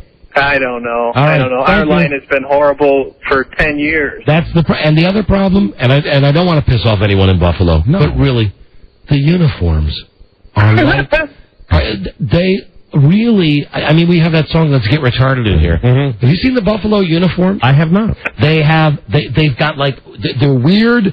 They're not really quite red, white, and blue. Mm-hmm. The shoulders are one color, right? And the sides are another color, and they're like it's blocks of color. And they're all mesh, aren't they all mesh? And they have holes for the nipples, and for whatever reason, the pants have the buttocks exposed. And that's wonderful. They're really not football pants as much as chaps. That's what the Buffalo Bills chaps. They're delightful. Well, you know, it's the cowboy theme. Hello, Don and Mike Show. Hi, Don and Mike. Hi there. My boss was so nice because we listen to Phone Scan every day that she let us come in an hour early and leave an hour early just so we can hear your show. Oh, that's great. Where is this place where you have such an understanding boss? Johns Hopkins University. Amen. That's terrific. It's a wonderful institution. Gotcha. Thank you for the call. Thank you. Bye. See you later. One of my daughters born at that hospital, Johns Hopkins. Hello, Don and Mike Show. All right. Yes, hi. And I have my last soul transplant there. Mm-hmm. Yeah, that's right. When you dried that first one up. Oh, that was my third soul. Oh, I'm sorry. Well, see, it was the one that you had while you were working with me. Your first soul transplant. I didn't actually have to give up a soul until I started working with you. And, of course, in the 70s, before we started working together, that was the name of your album. Soul Transplant. Hello, Don and Mike Show. Hey, I wanted to know if Cameron is going to put the last 2 minutes of the Redskins game into delay again to run extra commercials. This is an inside question, but I bet it happens in a lot of towns that have NFL teams. I'm really not sure what's going on here with the fact It wasn't for commercials, sir. It was because we were gearing up for talk programming, and when they have calls, they get real nervous about not having delay. This is too confusing to even discuss on the air. I've never seen it happen before. Have you ever heard of Frankie Valens? Listen, the problem is this. A lot of times if you're watching the game on TV and listening to the coverage on our radio station, the two don't jive up. Right. It's like either the play on TV happens 5 seconds before you hear it, or vice versa. Right, you can go either way. And a lot of it depends on what you're watching. If you're watching on direct TV, you're already getting it like on a half-second delay. Yeah, the TV is way ahead of it. That's why I was listening to one of the radio casts, and one of the offensive linemen was Joe Jacoby. Hello, Don Mike Show. You might want to have that checked. Okay. I have an old radio. And Mike, it's almost Halloween, which means that Joe Jacoby could be. What was that commercial he used to do? Frankenstein. Come on, you can do. Oh, Frankenstein. We will not be undersold. Hello, Don and Mike. I miss Frank Herzog. You'll be Frank Herzog. Don't we all? Hello, Don and Mike. Don. Yes. Mike. Hi. Buzz. Hey. Hey, guys. How's it going? Hey, what can we do for you? Hey, man. Happy belated birthday to you, Don, man. You're great. You guys are so great. I love calling you guys on the phone scam and just jive with y'all daily, man. You guys are great. We like jiving with you too as well. You jive turkey. Yeah. Where is he calling from? Frankie Valens headquarters. You want to know the truth? Yeah. Area code 316. That's Wichita, right, Buzz? Yeah. Sure. And Wichita was very lucky to get Frankie Valens since that's where he lives. Oh, did you do like a web search? I just checked his biography. And I'd like to point out not one phone call. No one knows who claiming a hit record of Frankie Valens. I think they're all covers. I've not seen anything. I've heard the name though. I've heard the name. Well, that's or good. Is it just familiar because he actually stole the pop names of two other singers? That's right, Richie Valens and Frankie Valli. Maybe you remember his band, which was Frankie Goes to Hollywood. Hello. Don and Mike Show. That I remember. Hello. Relax, Yeah. Rob. Don't do Frankie it. Valens in the Four Seasons. No, that's Frankie Valli. Oh, no. See? You know who I liked was Frank Stallone in the Four Seasons. I loved his music. Frank Stallone. Hello, Don and Mike. Don and Mike and Buzz. Heidi. Howdy. Don't let me forget the beautiful racist Rob. I miss your fingers so much. Oh, would you stop? That's a Rob's finger guy. Hi, Don and Mike Show. Running out of time here. Hello. Hey, guys. How's it going, man? Going great. Hey, Don, can your wife Frida attest to this hygiene tip that cucumber juice is good for the eyes? I'm just not even going to answer that. Hello, Don and Mike Show. Hello? Hello there. Hi, am I the last caller? You would have been if you didn't ask. Oh, okay. Thank you. All right. Bye-bye. Hi. Don and Mike Show. Hey, Don and Mike. Yeah. Here's your last caller. Yeah, it's you. Hi. Don, man, we were cracking up listening to Al Green. Only we could picture is Otter on Animal House. Oh, thank you. That's very flattering. Thank you, sir. Otis Day! Next time. Otis Day! Otis, my man. Although, picture a more handsome man. Someone like Jim Belushi or one of those stars of Still Standing. Sure. Something like that. Listen, you're a winner. You're the last. Are you still there? He's gone. He wants no credit. Like the wind. Guy hung up. Wasn't greedy like that other guy. No. All right, no winner. However, we do have a chance for you to win $100 right now. Very good. Right now, we're going to play a brand new game, which of course is just a former game that we've. Anyway, listen. You'll love it. The game is called Breaking News. Mm-hmm. Call us at 877-365-3636. Breaking news. Breaking news. What can you break that will amuse us? Absolutely. Now, I don't want to tell you how to do this bit, but I want to say if you've got like 25 plates and you broke 25 plates in a row, we might get a winner right away. Ladies and gentlemen, this is a subjective contest. Whatever we are amused by, you will win $100. And this is not like when you had to put stuff in the dryer or when you had to blow up your telephone. This might be something you've had around the house that you want to break anyway. It's called Breaking News. And again, the more you break... You know, people are always coming up to me on the street and saying, Don, how can you make money showing those repeats? Well, the answer is simple. Volume. Break. The more you break, the more you win. It's all about the sound. Break the bank. $100 in cash. That's our prize. The more you break, the more you take. So the game is Breaking News. Breaking news. And who knows? It could be something that lasts 10 minutes. It could last 30 seconds. The first call could be the call where we go, oh, yeah, this is it. Forget about it. And here's a little hint. Whatever you break, better make a good noise. 877. Yeah. Don't call. I broke a pillow. Yeah. That's bad radio. I broke a pillow. When that happens. I want to break my blanket. Not good listening. Yeah, that's too good. I broke my pillow. 877-365-3636. Now, breaking news. We'll give away $100. We'll come right back. This is the Don and Mike Show. Well, I'll take care of it right away. Yes, ma'am. Bye. Miss Peterson's Fluffy's on the roof again. This is a time for pussycats with a killer on the loose. Well, Fluffy's got kittens, and you know how you feel seeing your mother on the roof. They always play the Tard card. Don and Mike. Right. A little truncated today. We don't have time for Buzz's news and comments before we get to Monday Night Football. And then, let's see, breaking news. Yeah, got that sound. The new game. Now, here we go. And we're really going to pick the first one that we really like. Yes. And that person will win $100 American. Breaking news, simply break something that will amuse us. All right. Now I see up on the list with some of the people calling from across America. We have CDs. I don't see how you'll get a great reaction with CDs. No, not thick enough. The guy who says computer. Now keep in mind, Mike, we will need your crap detector on this. Absolutely. Always. Computer. I want to say this looks good. Light bulbs, always good. Light bulbs, wonderful. Bottles of beer, DVD players, pacemaker. Let's start with a pacemaker. Hey, a pacemaker. Hello, Bob. Bob? It's I'm here. Hi, Bob, is that your name?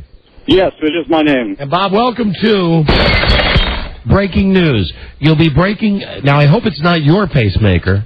No, it's actually a spare pacemaker that I have. I have one that keeps my heart going with the arrhythmia that I have, and then I've got...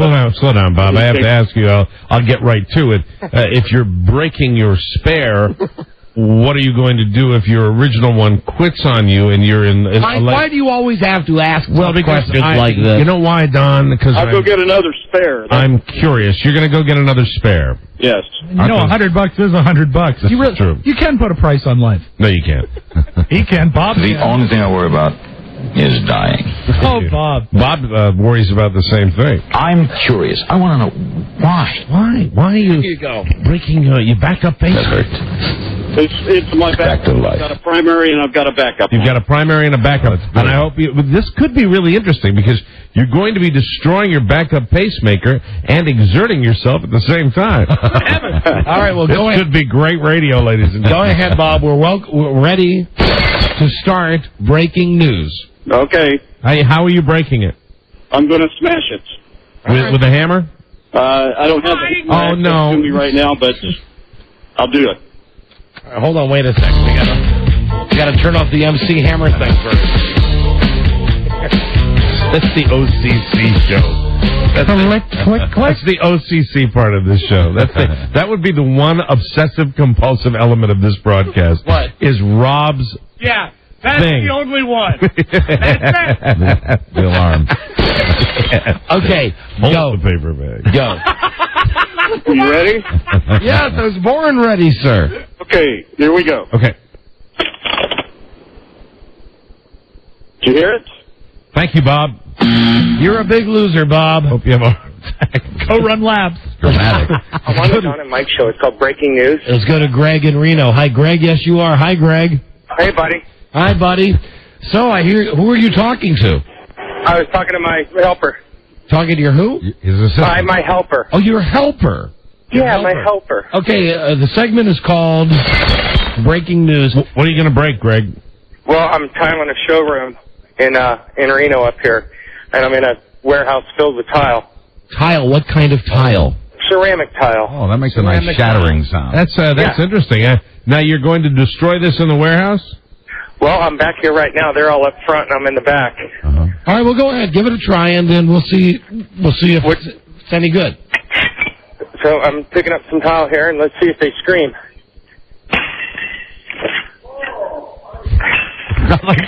Now, I hear the people. You know what would be good, sir?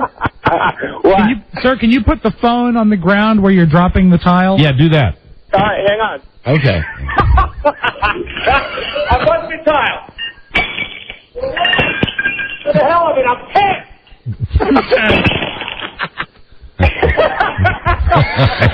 Bringing him great joy. All right. How about a little more? All right. Well, you want the phone back down? Now they're all Yeah. Put the phone in. Just go nuts. Go nuts. You want the phone on the ground? Yeah, on the ground and go nuts. Break as much as you can. Come on, breaking news. God damn. You know what? I'm going to disqualify him because there was not enough continuity to that. Yeah, okay. All right, that's fine. He was more laughter than sound effects. I'm glad he was having a good time. He was. Right. But that wasn't, and Mike, because we had to keep asking over and over. Yeah, put it down, break some more. That takes away of the essence of breaking news. Good disqualification, Don. Here is Zach. Zach. All right, I got a question on how you all want this done. Yes, sir. You want them broken one at a time or all at once? What is it you'll be breaking on breaking news? 25 or 30 light bulbs. Oh, one at a time. I would say one at a time, as fast as possible. You know, like cascading, sort of. Again, you want them done with a hammer? I turned off the alarm. The alarm don't work for you. I would suggest starting one at a time. You're funny. You turn off the alarm when it's convenient for you. Because you just put the tapes away. You do that's convenient. That's why. That's a violation. Go over there. Get your ass over there and put the alarm in the machine. God damn it, that's not fair. Welcome to the world of Rob. That is a total injustice. You're right, Ollie. And play your little click sound after that I gotta endure. Nobody gets a pass on the hammer alarm. No, he's put them all away, and he's sweating now. Hold on, I'm sorry, sir. Hang on. He can't find where he put the thing. There it is, right there. There. How's it feel, smart guy? Always thinking of Rick James. Put the click tape in. Oh, my God. Come on. Okay, there you go. Click. That's great. Anyway, that would be 25 or 30 light bulbs. Now, Rob, you were going to say you want him to do it all at once? I was going to suggest starting off 1, 2, then increasing. Okay. To where you're doing several at a time. All right. I would like 25 separate ones. But you would? Okay, it doesn't matter to me. Whatever floats your boat, Zach. But again, I suggest putting the phone on the ground or wherever they're going to be broken. Whatever sounds best. Breaking news. Let it go. Okay.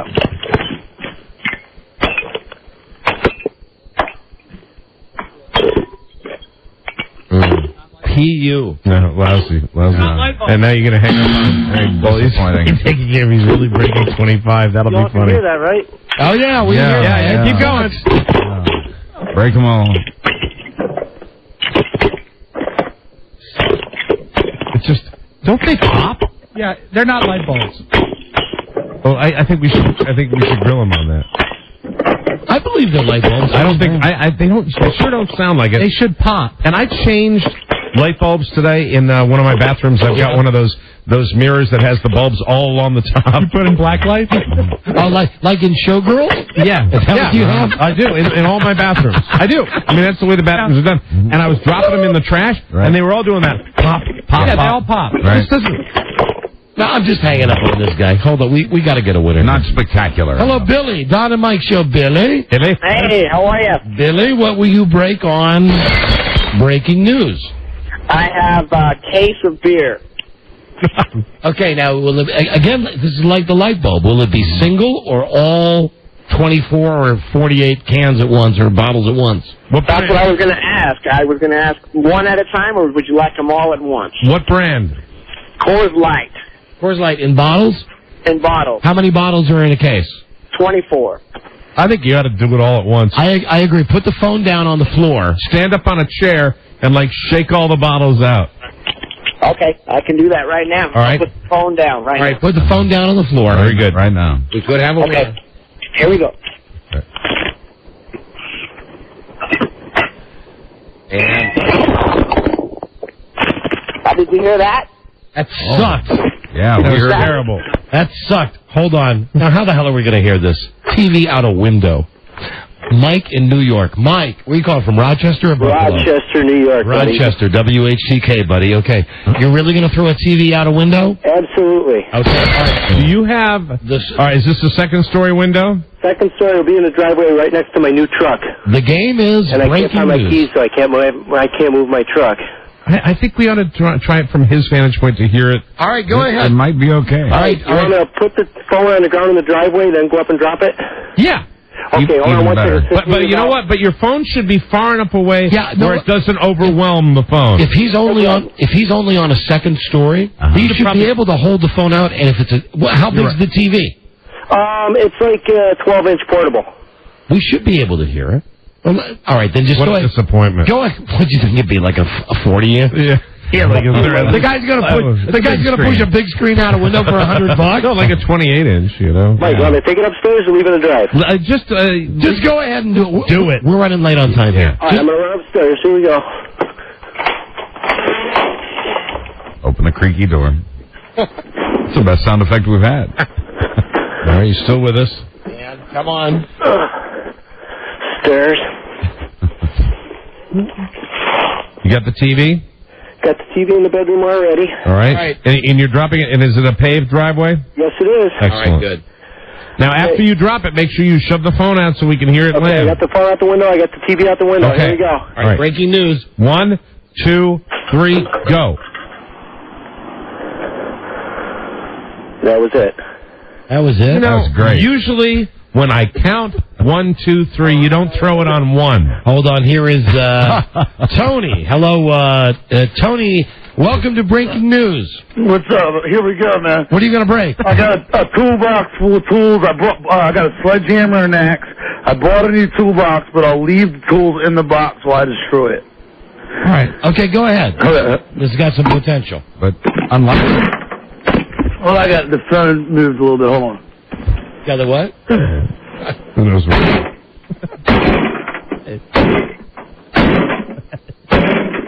I tell you what, I know what I like when I hear it. Yeah.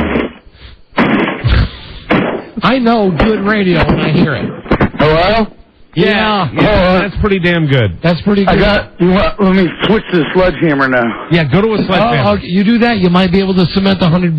Okay, hold on. Welcome to Breaking News. Okay. Oh, no. Lost him. May have hit the phone. Oh, no. We lost him. He was so good. He'll call back. The impact crater.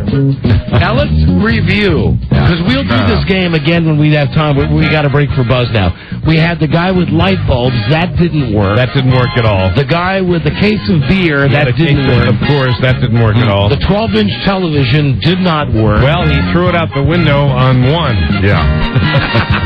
Idiot.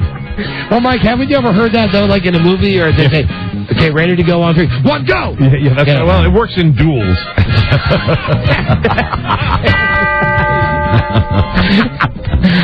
You're a funny man.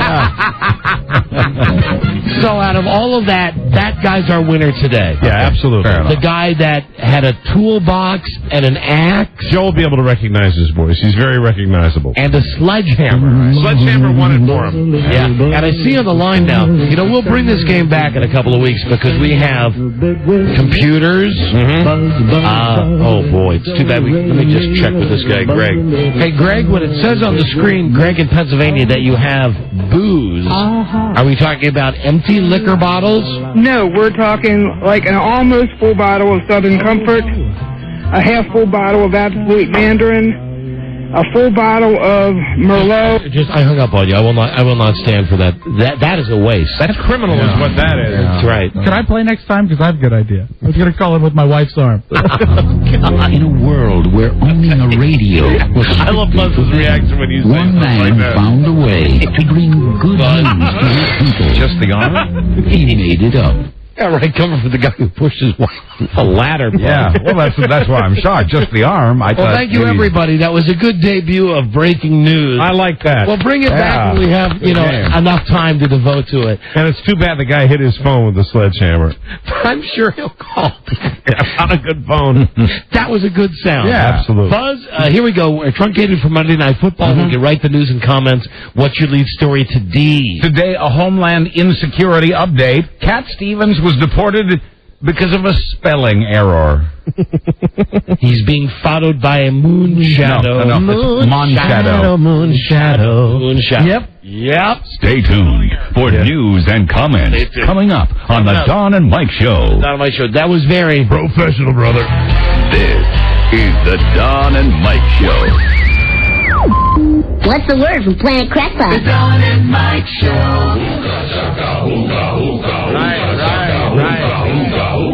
Right.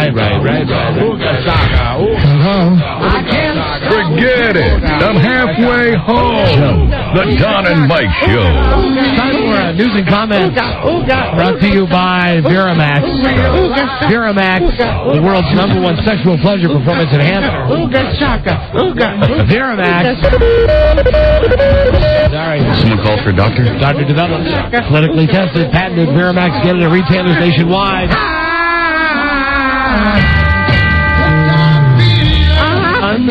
AAA try VMAX. Hi, Charlie. Hello, Don. Now, Love that song. Yeah. here's Buzz with the news. Hi, Don and Mike. Hi there. Hi, Buzz. Hi, Charlie. Hi, Buzz. Hi. Time magazine says the singer once known as Cat Stevens was kicked out of the U.S. last week because of a spelling error. The Time magazine says U.S. officials confused the singer with a man who has a similar name. Now known as Yusuf Islam, the singer and all the other passengers on his flight from London were diverted from New York to Bangor, Maine, and the singer was then detained for several hours before being flown back to England, where he lives. The government's never explained why. Now Time magazine has. What's up, guys? Islam was philosophical to reporters, saying people make mistakes, but then he called his lawyer and now plans to sue the United States. You know what concerns me? Nope. You know, I believe... Hold on. What, Cat? What's up, guys? Excuse me. Yeah. I believe in the better safe than sorry thing, but you know what worries me? If they're making these kind of mistakes for the people that shouldn't be detained, does this mean they're going to also let the creeps in that are really going to do something bad? Makes you wonder, doesn't it? It sure as hell does. And there's been no comment yet from Jordan Lightfoot. The FBI. Gordon Lightfoot. Oh, well, someone ought to tell the government that. Jordan Lightfoot. And, of course, that great Canadian hold on. songstress Jan Murray. Singer name confusion. Spelling error. Too funny for me. And then you didn't hear my I got it. Anne Murray, Jan Murray. I got you. Who's also a comedian. Just trying to catch up. Yeah, but they're all on the border. Yeah. They're all up there. Waiting. Since you asked, Mike, this just in, the FBI, it's just been reported, has a huge backlog of intercepted communications between alleged terrorists because the government doesn't have enough translators. We have the messages they're sending to each other. We just don't know what the messages say. A Justice Department audit from July says more than 123,000 hours of audio still haven't been reviewed yet. We hope to get to it as soon as we get the translators. And as someone who flew this weekend through a major airport, let me just say, habla español? Yeah. That's all I want to say. I think a lot of the problem... Habla Farsi? Hold on, who's on the hotline? Hello? This is Don. And this is Mike. How are you, Westwood? Great news about Rosie O'Donnell. You're on the air, Westwood One. Great to hear from you. Hello? Yes. I meant to talk to the co-award studio producer. This would be someone from our network. This is someone from the network, and we're on the air right now. Hi, network. We're going to try to turn you over to the studio. That would be great. We'll notify you if there's any problem. Who had recorded it also. Hold, please, for Beth Ann McBride. Would you like to say anything funny to our listening audience? Probably not. Have you ever heard of Frankie Valens? Rob! God, let it go. Stop it. Hold on, please. I bet, are you calling to tell us that you've just signed 35 new affiliates for the Don and Mike show? I'm calling to find out where to put your show on the air because we also have the Redskins tonight. Okay. All right, hold on, Westwood guy. Hold on a second. Okay. Still doing With this 11 minutes left in the business day, it's time to start thinking about that. And there you go. You got the line. I'm sorry, Buzz. No, that's quite all right. A government report I was telling you about says the FBI has actually started intercepting more messages between alleged terrorists in languages like Arabic, Farsi, Urdu, and Pashto. Since the 9/11 attacks, we've gotten more messages. We've intercepted more, but the FBI does not have enough linguists to keep up. Also, here's, and I hope they find some cunning linguists. I'm sure they will. The problem at the airport is they should have a sign up that says before you get there, before you get to the part where you've got the plastic things that you put on the security check, on the moving thing that goes through the X-ray. Oh yeah, the bins. Yeah. They should tell you, listen, take off your watch, take off your belt, take off your shoes, put your cell phone, because what you've got is like any airport, anywhere you travel, you've got a guy that's got like the turquoise jewelry on, and he's got the big George Michael belt buckle, and he goes through and he goes beep beep beep beep beep beep, and then he has to walk backwards. Back where everybody else is, and then they have to tell him, okay, and if you're a first-time traveler and you haven't been through that procedure, you don't know that. I mean, you and I have our shoes off when we get out of the car. It just slows everything down, and then there's, of course, that old problem, the communications with someone where you say, excuse me, once you get done with the security, I said to the guy, I have to get to the G gate. It's the new part of the airport. Do you know where I can get to the G gate? Now, this is a guy who is screening for explosives and bombs. Security. And seriously, the guy says, I don't know. Yeah, welcome to Dulles Airport. I'm not really sure what language he was speaking. It was just a little temporary thing where they brought some actors in to play the roles of the security personnel, while the other people that ran the limousine service and the security were all over in the Middle East taking a vacation. Then they brought them all back and gave them all their jobs back. Anyway, it was surreal. Well, you've pointed out an important problem. The problem with those long lines at the airport, however, not the waiting. The problem is the fact that we have a tightly jammed group of people together making an excellent target for terrorists. That's right, the security line is now considered a security threat. A new report on LAX from the RAND Corporation recommends that the airlines and the feds spend another $4 million a year there to add sky caps, ticket agents, and screeners to speed people through the lines and into the secure area. Quoting one engineer, we think this should happen right away. You know, Buzz, hold on. That's brilliant. Yeah. Why didn't you think of this before? I'm not kidding. That's right. Yeah. That's so smart. Yeah, and I hope they act on this. The report also wants checkpoints at airport entrances to keep out the car bombs, something else we haven't done yet. And then let me just say... I'm not going to be partisan here, but I just want to say one thing. Regardless of any...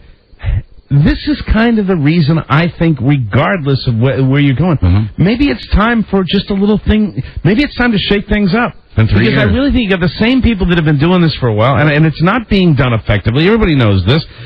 Get somebody in to shake it up and put some new people in. Let me just... Maybe some of the ideas, but you know what? It probably won't. Say on the opposite end of the spectrum, I flew from Dulles, from Washington, the fourth, fifth, sixth biggest city in this country, to Greenville, South Carolina, which is Podunk, USA. Right.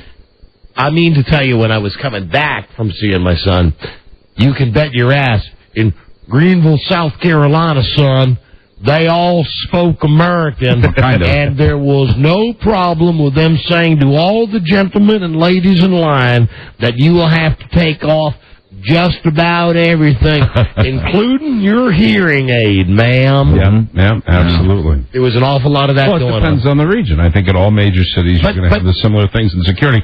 It's just disconcerting. But it sure is. I don't like to label people. I really don't like to. I love to. I know you do. I live to label. You know what? It's just a little disconcerting to see. To see the veil when you're going through security. However, I'll say this about Greenville, because I went from a big airport to a small one.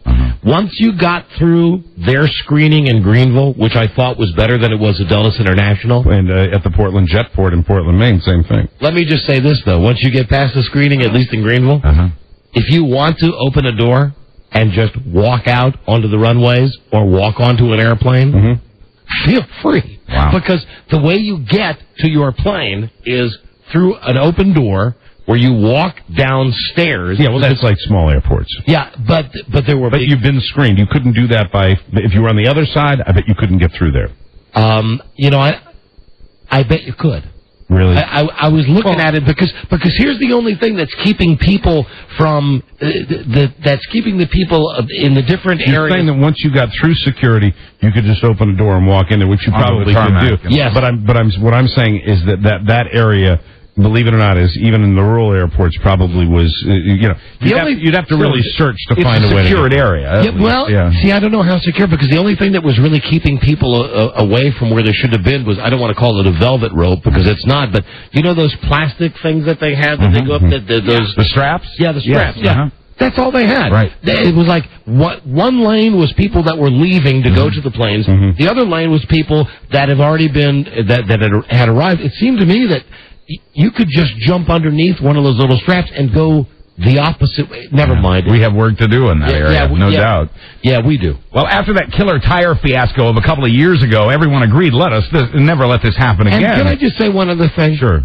I don't care how much I'm paying for a fare, and I didn't go with a big costly airline. I went with No Frills Airline. Right. For God's sakes, Give me a whole can. The whole can. Of Diet Coke. And don't make me feel like I'm Ebenezer Scrooge when I say to the waitress, can I please, and I said, please, have an entire can. And you know what she said to me? And the airline was, it was United, but it was farmed out to some, like, it started with an M, it looked like Militia Airlines. It wasn't. But she said to me, we only have 3 cans for the flight. Wow. So she said, if more than 6 people want to have a Diet Coke, yeah, you're screwed. You're screwed. Yeah. So they're in bad shape financially. So just give me a can of pop. Yeah, I've gotten in the habit of when they come by and say, yeah, would you like something to drink? I say, yes, I'd like a can of Pepsi, please, for example. And it's a smooth way you slide that in there. That's how you get the whole can without having to go back and ask her, can I have the rest of it? Well, I asked the girl, and she said no. Yeah. You are the huckster. I am smooth, if nothing else.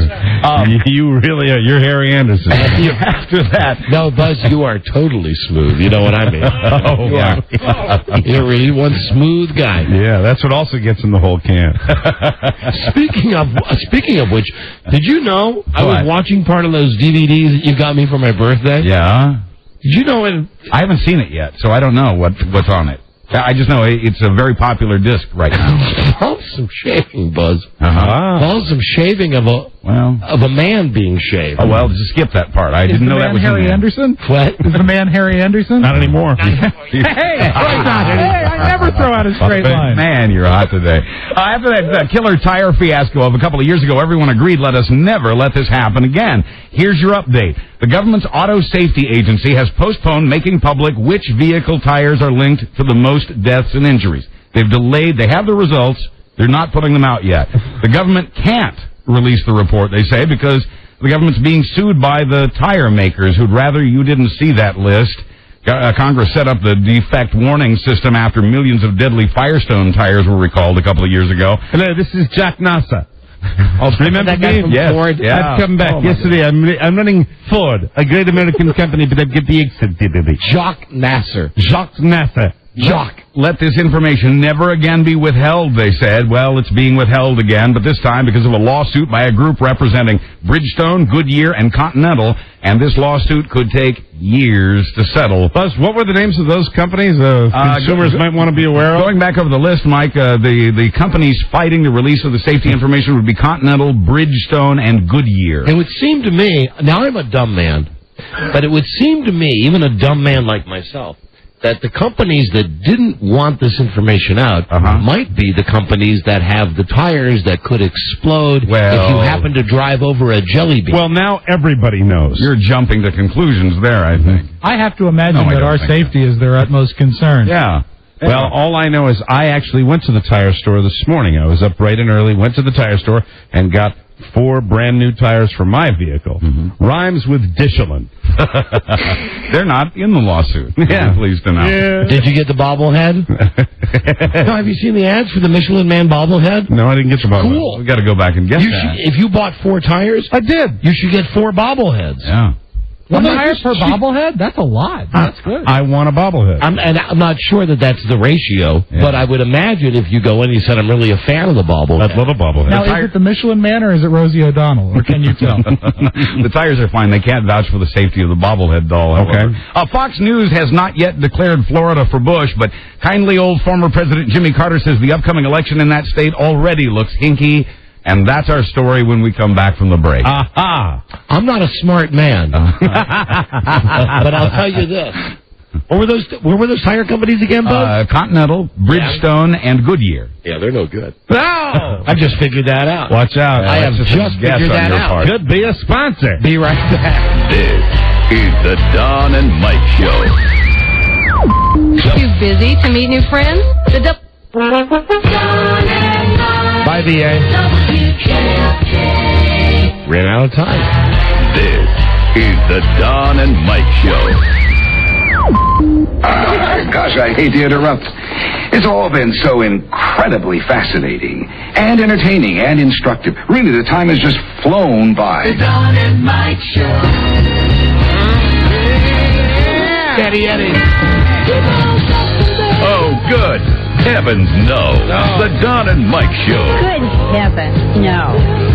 Victor Pros with Rich Eisen Friday. Talking football with Rich. Brought to you by Tower Records, Tower.com. Nobody has a bigger selection of movies and music. The music and movies you love. Tomorrow on the show, Dave Barry, thinking man's comedian, writer type guy right there. And I believe a native Floridian. From American Idol, Diana DeGarmo, and Buzz. Yeah. Great news for you, Buzz. What's up? Remember the thing we did last week, the segment, the Buzz story? Yes. The Buzz story about the town in Utah? Yes, Big Water. Big Water, Utah. Well, apparently, the fact that you did the interview on this national radio show has caused an uproar. Really? Not a bad uproar. Oh, that's good. The citizens of this town in Utah, where someone's got to refresh my memory. Citizens, they allow polygamy. You can have as many wives as you want. They have, to a certain extent, decriminalized the possession of marijuana. And the mayor is a homo. Right. Anyway, what is it that they want? They're upset about, Rob? They're very upset because they say the whole town's conservative, and they want to answer back. Huh. So tomorrow it'll be counterpoint. Excellent. With them calling with the other side. So you're saying tomorrow I'll hear the reasons I don't want to move to Big Water, Utah. That's right, Gotcha. Buzz. That's right. I look forward to that. And now here's more news and comment, and we're truncated today for Monday Night Football. And here we go. Former President Jimmy Carter is saying that the upcoming election in Florida already looks like trouble. Carter says the voting system in Florida does not even meet basic international requirements required of other countries. Carter says more irregularities, such as we saw in the last Florida presidential vote, quote, seem likely. Carter, who watchdogs elections around the world for the U.S. and for the UN, is accusing Florida's top election official of bias. What's his cousin say about that, though? She always has an answer. She weighs in. Nell? No. I thought you meant Linda. Yeah, you'd have to weigh in with her with a shovel. Mr. Carter says the state still hasn't implemented the changes he and former President Gerald Ford recommended and were asked to recommend after the 2000 vote. Some guys who got... And, of course, from Gomer Pyle, Sergeant Carter. Ah, Frank Sutton. Come on, Pyle. We need him now. Some guys who got naked and formed a human pyramid at a George Bush rally are going to stand trial. The three guys on the bottom, the two in the middle, and the one on the top were arrested when Bush appeared at Pennsylvania's Smoketown Elementary School. I'm Larry. The Smoketown Six, they're called. They were charged with disorderly conduct. Did you do that, Larry? Probably yes. Yes, he did. He admits to it. Maybe he's this guy. Why? I'm curious. I want to know why. Could have been Larry because a seventh protester got away from police. He's now come forward, but identifies himself to the press only as Spook LaRue. I'm Larry. I want to see it all. Spook LaRue. What was the best thing about being in that dude pyramid? Larry? Oh, dear. Larry's gotten suddenly... Oh, one of them's gone. Which one did you want? Cat's got his son. Only the best one. Oh, that one? Number There 36. he's blaming Cat Stevens again. Only the best one. A-B-O-Y. Oh, boy. There it is. Oh, boy. Oh, boy. Oh, boy. Oh, boy. All these guys, of course, were protesting the abuse of prisoners in an Iraqi prison. Unlike the prisoners, these guys got to wear thongs. Lawyers who snapped up the case say it'll be a trial about free speech because the boys actually did nothing criminal. Oh, boy. All the reports say... Lying in bed. Oh, boy. Oh. All the reports say CBS is looking for a graceful way to send Dan Rather quietly into that good night. The word retirement was never something CBS had talked about. Now we're hearing he may be gone by next spring. It's all about the phony National Guard documents, of course, the ones that painted George W. Bush as an insubordinate soldier who got... Didn't you say last week who are they going to replace him with? John Roberts. Come on. Tool. Maybe not. The network still says there's no timetable for replacing Rather, perhaps because the network's not sure if it has a suitable replacement. The heir apparent is John Roberts, who got his start as an early VJ on Canada's Much Music channel. Hey, I didn't know that, Buzz. Another Canadian anchor. Yeah. They're fast-tracking Kevin James, though. Good. There we go. Now you might have a show. Now I'm laughing. Well, CBS Evening News with Kevin James. Maybe CBS could use the old Air Force Academy sign, Bring Me Men. Might as well. The Academy's not using it anymore. The words Bring Me Men had hung there since 1964. After a sex scandal last year, the Air Force finally decided to take down the sign and replace it with Integrity First. And NBC... Bring me men. Bring me lots of men. Like lots of men. NBC says Tonight Show host Jay Leno will call it quits at the end of his current 5-year contract. Yeah, I don't have the energy. You're kidding. I don't believe that. Contract runs out. Believe it. It's the truth. Announcement from the network. His contract runs out in 2009. Conan O'Brien has been tapped to take over The Tonight Show. After Leno winds up his 17 years on I'm that program. exhausted. What a power play by Conan O'Brien. Yeah, Because I'm totally exhausted. Oh, hi, Jay. Hi, Don. How are you? There'll be a little something extra for acknowledging me in the envelope there, but no, I'm just tired of the work. And, how's Mavis's mustache? It's really, really thick. Because you see, there was a behind-the-scenes thing going on where, since Craig Kilborn quit or was fired, the thought was Conan O'Brien would go to CBS to maybe take over for Letterman. Then Fox wanted to get in and hire Conan O'Brien to be on at the time that Chevy Chase was on. So now, you know, this almost sounds like the Letterman-Leno thing. I wonder if Conan O'Brien really has a firm deal, because do you remember that part? All I know is my wife really resembles Teddy Roosevelt. Do you remember that HBO movie? Yes, very well. The Late Shift. Where they said to Letterman, "You've got the job. Great. When do you start?" In a couple of years. What if Jay Leno does good? Well, then you don't get the job. So he says, "So I've got the job?" Well, kinda you got the job. Leno and NBC are giving firm dates here, so it sounds like that's the plan. Well, you know what? I think the Tonight Show improves dramatically with Conan O'Brien in Yes. it. Do you think they'll move it back to New York, or do you think they'll send Conan out to the West Coast? No, you get better guests on the West Coast. What I'd like to see him do, also, when they make that move, bring back Andy Richter, because I think that show is a much better show. Yeah, that's a brilliant And idea. more Andy Richter nude. That is. Naked Andy Richter. He's shirtless. Look, guys, I think you're all forgetting that Andy Richter will be unavailable, because 5 years from now, I'm sure quintuplets will continue to be the smash hit that it is. He'll be busy. Right There'll be now. movies, Yes, sure. all the quintuplets merchandise from that hit Fox sitcom. And he's also double dipping because they're continuing to run the 5 episodes of Andy Richter Controls the Universe on the high definition. That's a great That show. was the best Conan O'Brien, and there have been a lot with Triumph the Dog and everything. Right. But the best one is where Andy Richter wore the bodysuit and walked on the set of the Today Show with Matt Lauer. Absolutely hysterical. That is the best Conan O'Brien show moment ever. And didn't Conan fake that he was like the new sauna that they had, and he opened up the set of the Today Show? It was like a big wooden door, and he said, come on, Andy, you'll like it. He looks back at the camera like, okay. There's Matt Lauer sitting, and it was at the window with people walking by. And the great tagline is, after the awkward pause, Andy Richter said, "Is Katie around?" Finally, the author of some children's books is the center of a controversy in Australian schools. The schools are pulling from their shelves the works of Andy Griffiths, with an S. Not Andy of Mayberry. No, different Andy Griffiths. His books include the Bad Book and The Day My Bum Went Psycho. And, you know, that doesn't mean bum, that means ass. Your bottom, yes. Right. My ass went psycho. His books, this author's books, include nursery rhymes like the one in which Humpty Dumpty sprays obscene graffiti on the wall and the Kingsman smashes head in. The kids love the books. Kingsman? A Louie. "Ooh," I said, "we gotta go now." Frankie Valens used to be. Yeah. Well, anyway, kids love this guy's books, which include stories about a child setting a cat on fire, a mother sending her child across a 6-lane road to be run over by a truck. Winner! Oh, and the grandmother who ate a substance we can't talk about here on this show. Yeah, I see fish. The substance used to have initials, if that helps. Oh. I'm Buzz Burbank. Hold on. Was one of the initials B? Yes, it was. Okay, as in Be Sweet. On the Don and Mike show. Yes, I am. All right, now we're standing at the door. We're standing in the door. Holding it open. You opened it, and I'm standing over. We're not playing the goodbye thing or anything tonight. Well, someone tell me what we're doing.